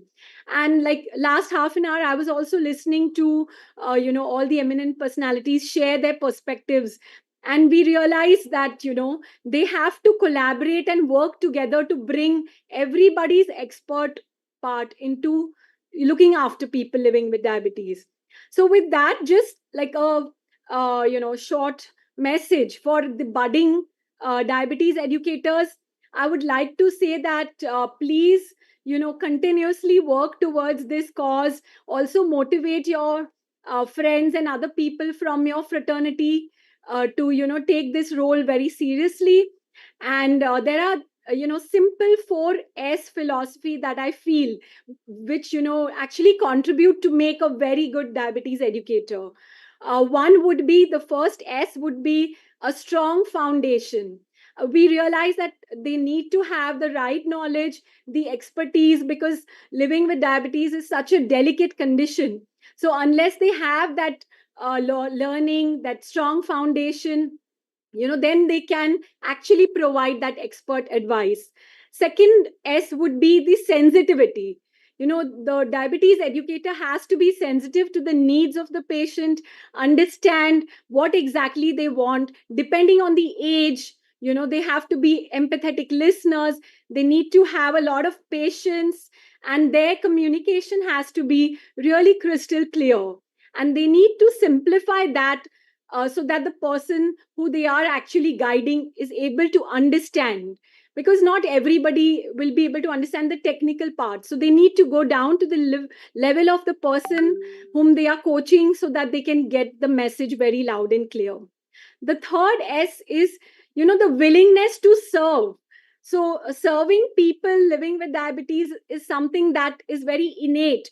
So that goes as one of the very important qualities, like putting the needs of the patient before oneself, because it is something that doesn't see the hour and time. Sometimes a diabetes educator can get a call at 11 in the night or 5 in the morning.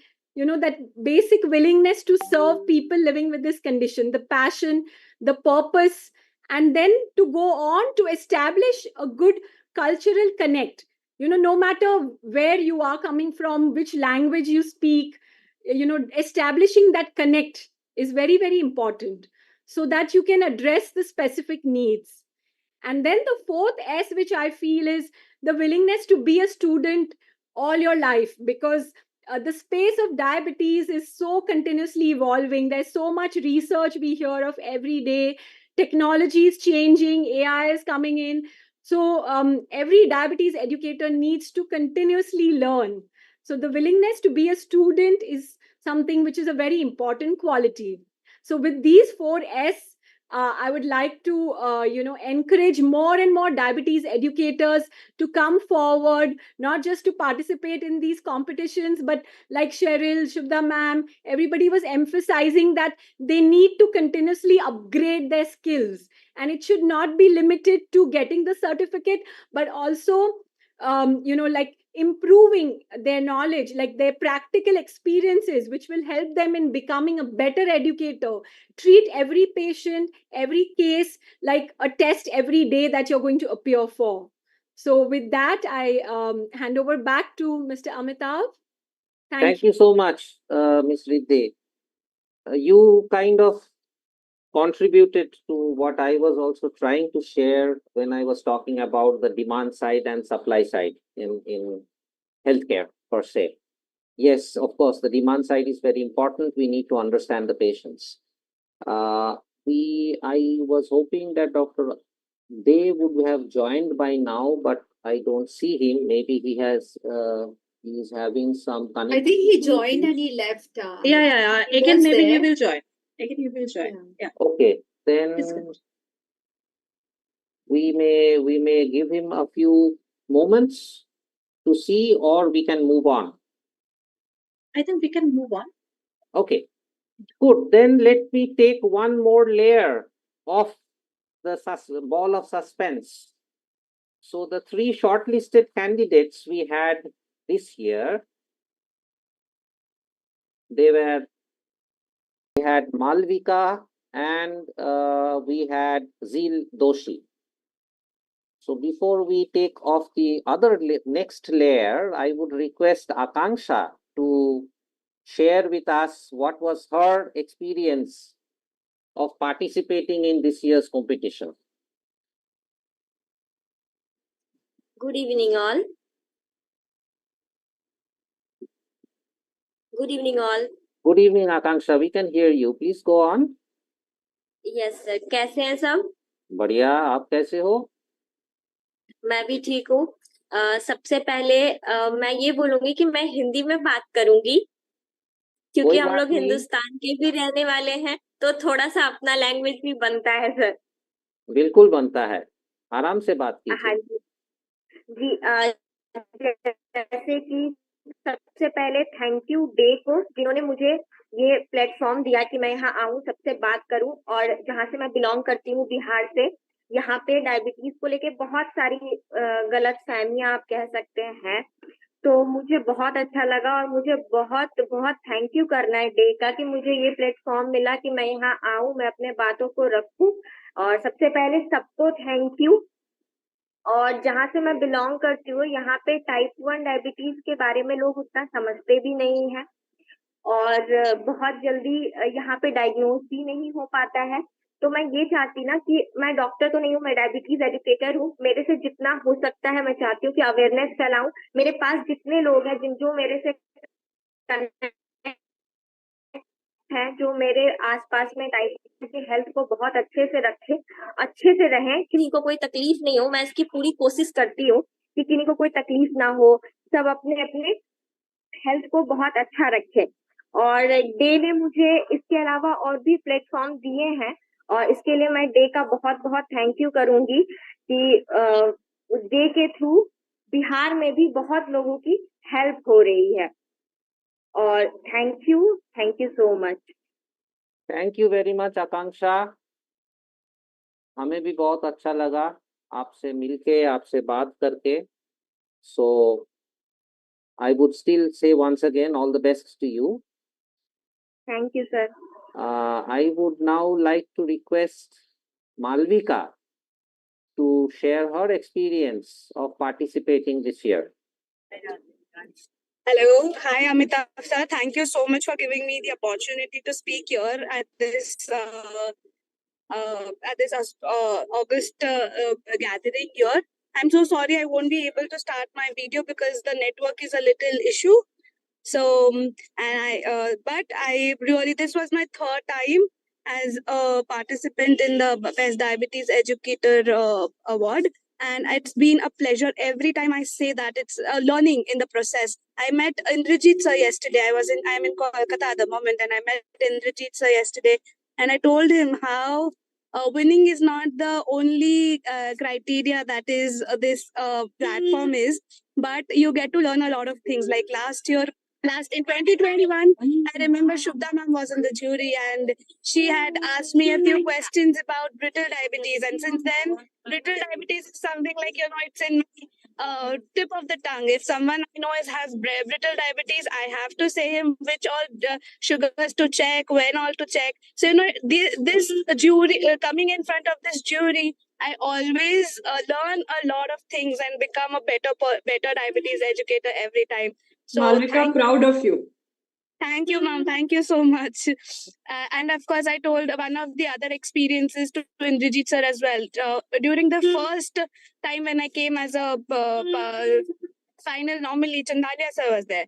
So Chandalia sir had asked, a patient with type 1 diabetes had his pen broken, and now his sugars are coming low because he's taking insulin from the cartridge. What could be the reason behind this? I knew the answer, but I actually thought for a minute. Then I realized the cartridge is 100 IU and he might be using the syringe for 40. So, these are few things you remember. Like, it's been 4 years since the first time I was the final nominee, but I remember the conversation I've had with the judges. So, thank you so much for this platform.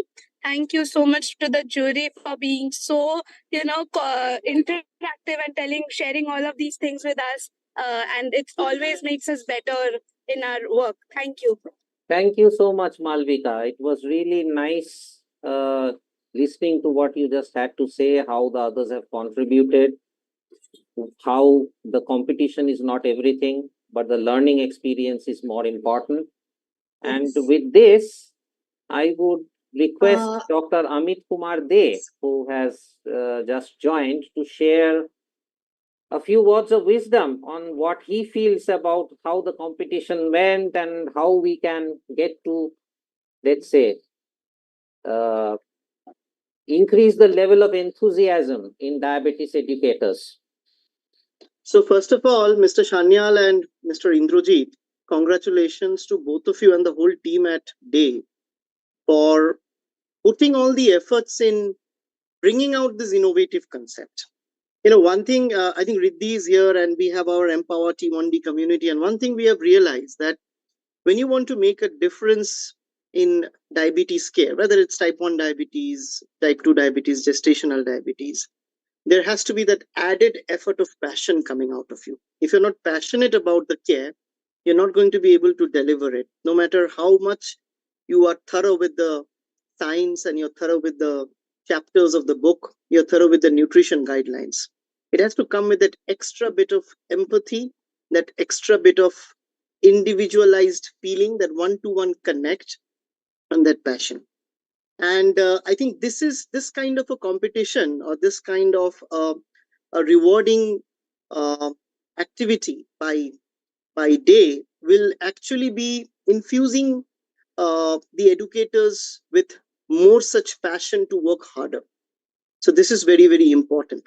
Coming back to the platform that you have given to the candidates, and I had the opportunity of I can see some of them here, and I had the opportunity of looking at the 3 finalists, and we had a fantastic conversation. Each of them were unique in the way they approach diabetes education.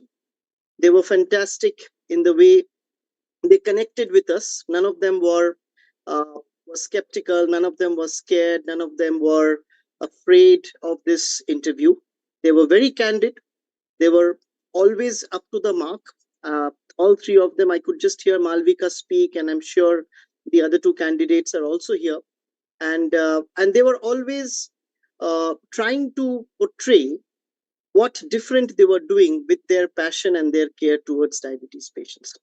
So I think all in all, it was, no matter whoever wins, I don't know if you have announced the winner since I just joined in. No, not I yet. think not yet. So you will be announcing maybe in a couple of minutes or so. But whoever wins, the winner or loser does not matter. The intent matters. The effort matters. And I would at this moment say that all 3 of them are winners. All of them are winners who have nominated themselves. All of them are winners who have participated in this. And of course, all of us who have been sort of pushing this event and working hard for this, starting from Ms. Kajal, Riddhi, Cheryl, Shubhra, Indrajit, Amitabha, and everybody at DAY. I mean, congratulations to all of you, because the end of the day, it is a patient-centric care that is coming out as a winner. So once again, thank you very much for making me a part of this. First time for me being a judge, and I would say very close competition amongst the 3. I would still not call it a competition, although it's very hard to choose one as the best. But again, all 3 are very, very well deserving, and congratulations to all of them.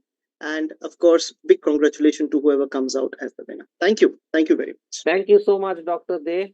It was really Thank you, Dr. Amit. Thank valuable. Valuable what you just mentioned. And indeed, everyone is a winner. Whoever nominated himself, herself, even all our judges this year, I also call them as individual winners, because they also took time out of their extreme busy schedule to make their contribution, just like you did, Dr. Dev. So now I would request Zil to share her experience of this year's participation.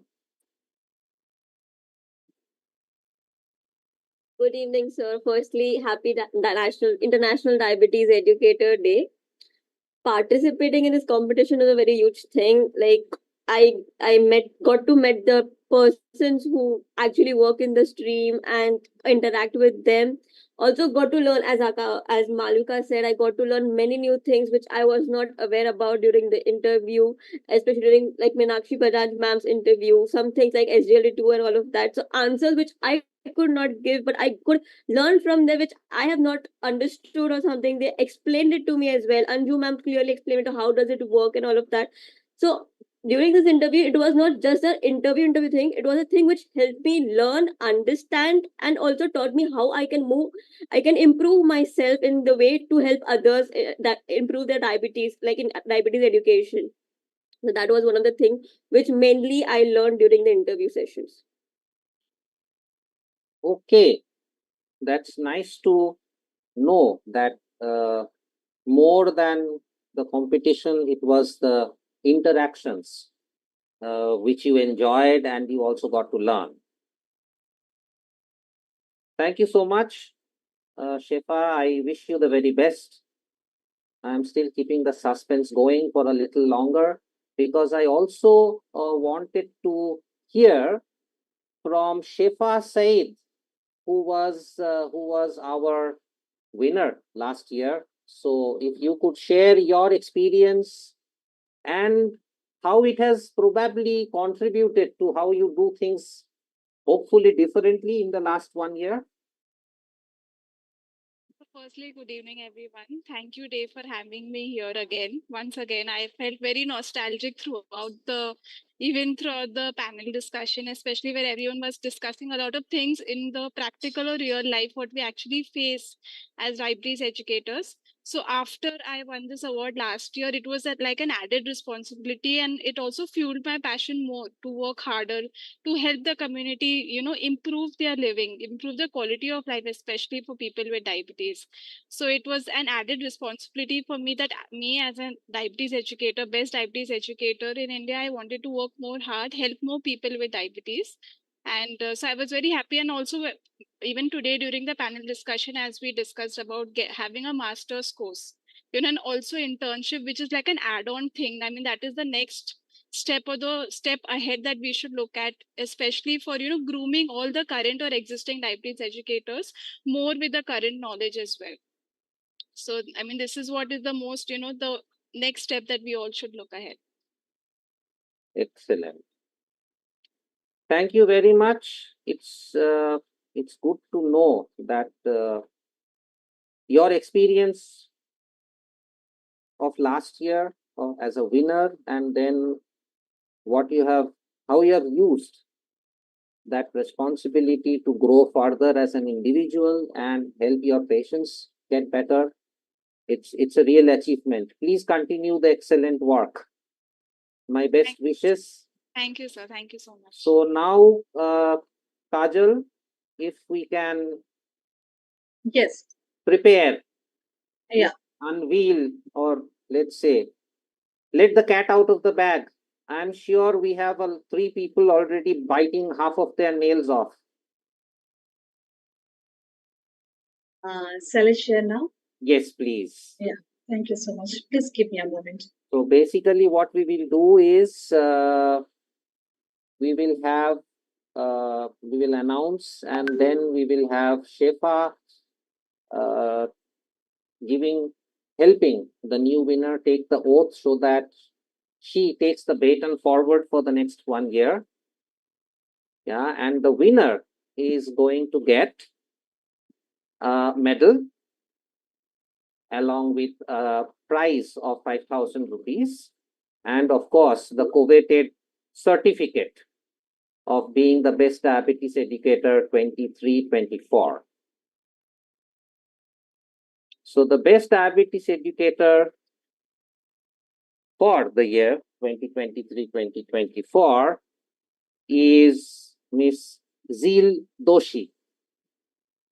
Hearty congratulations to you, Zeel. Thank you.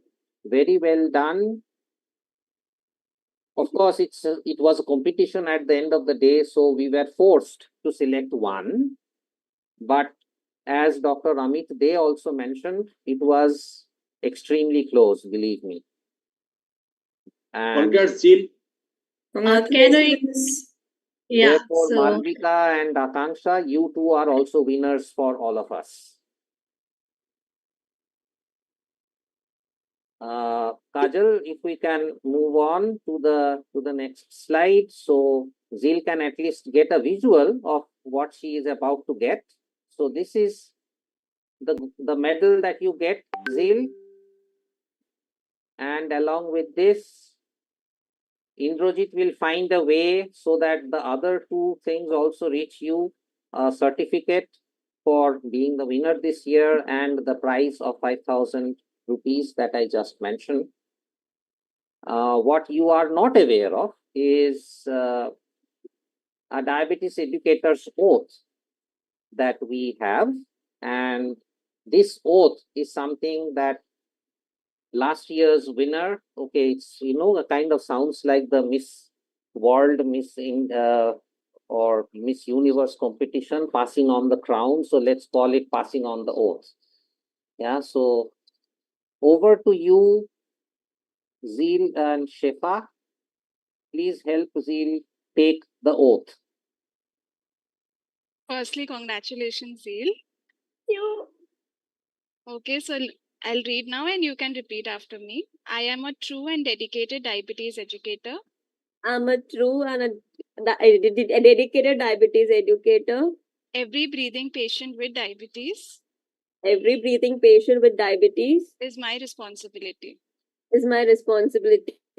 I promise to be receptive I promise to be receptive and shall understand,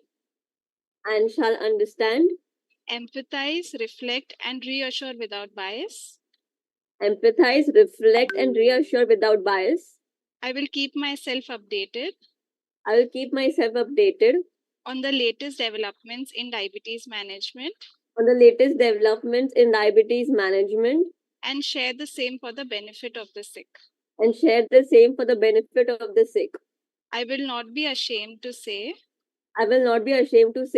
I know not, nor will I fail to call on my colleagues when the skills of another is needed for a patient's recovery.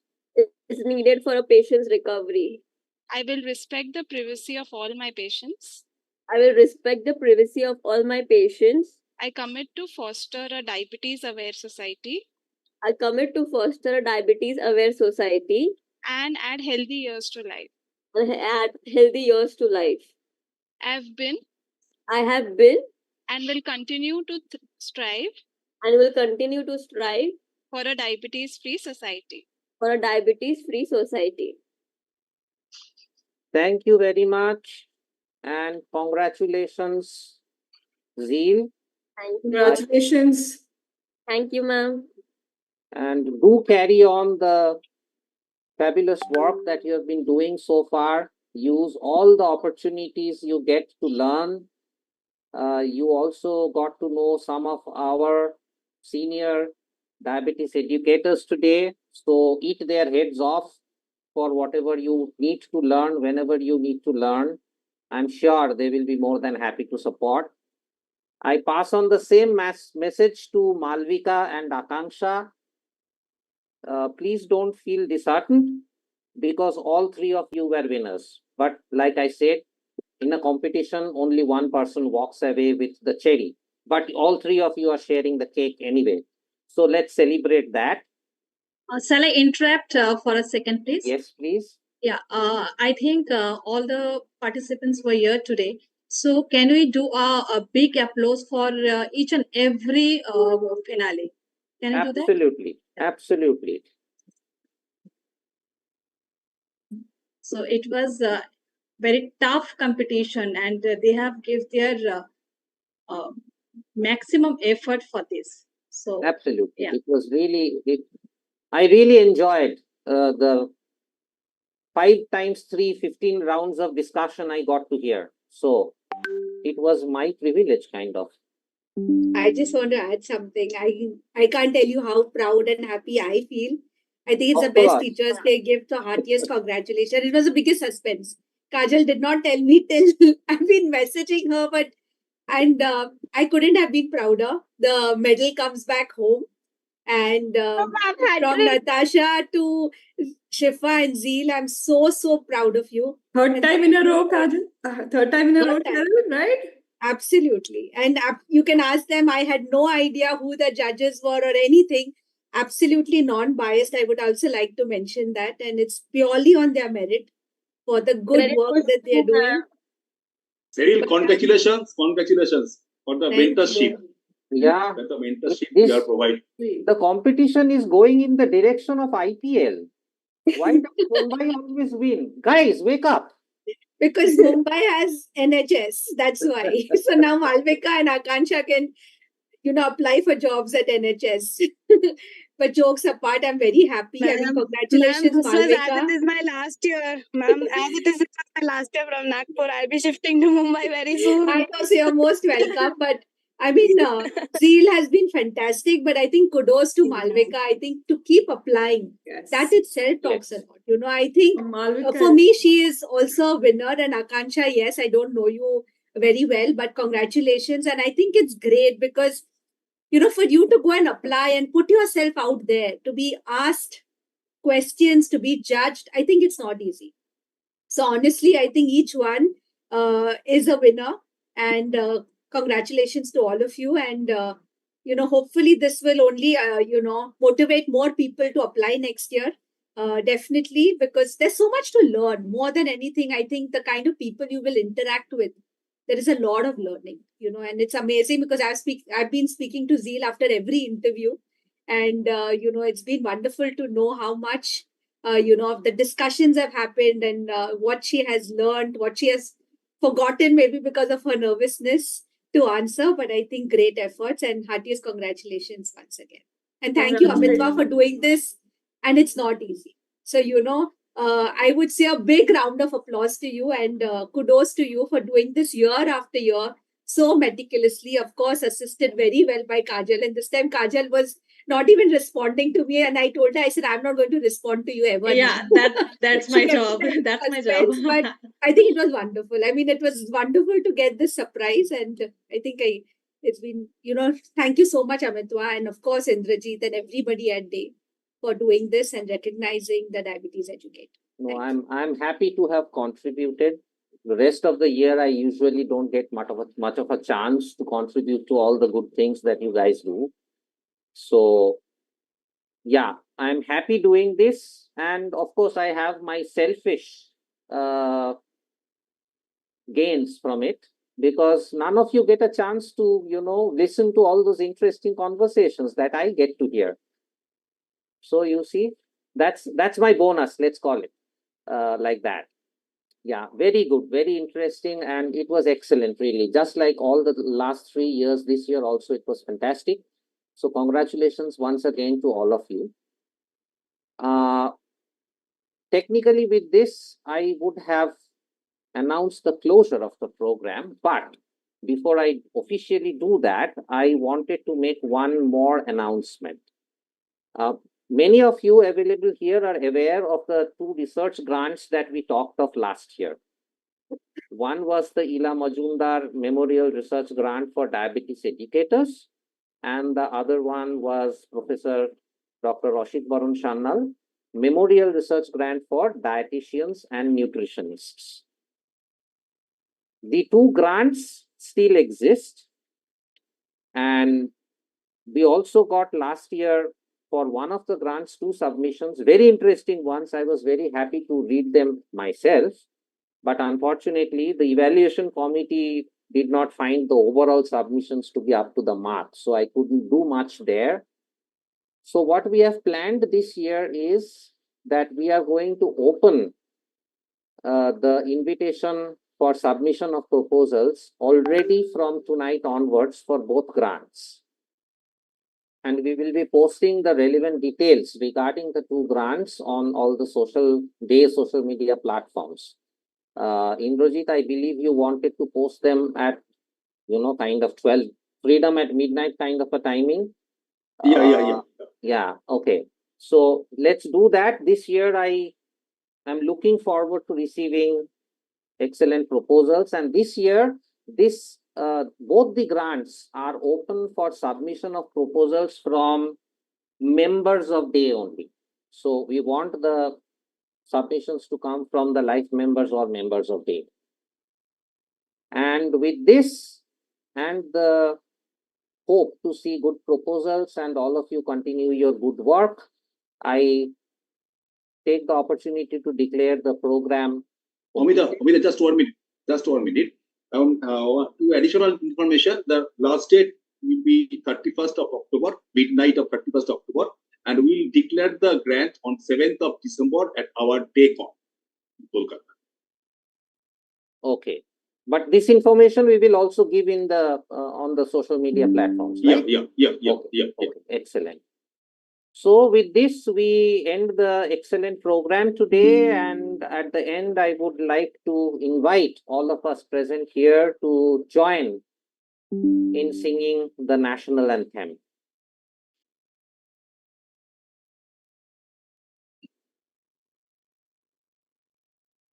So who starts? And the rest join.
Thank you very much. I wish all of you a very good night. Take care. Good night. Good night to. Good night. And thank you to all of you. Thank you, everyone. It was a wonderful discussion and session.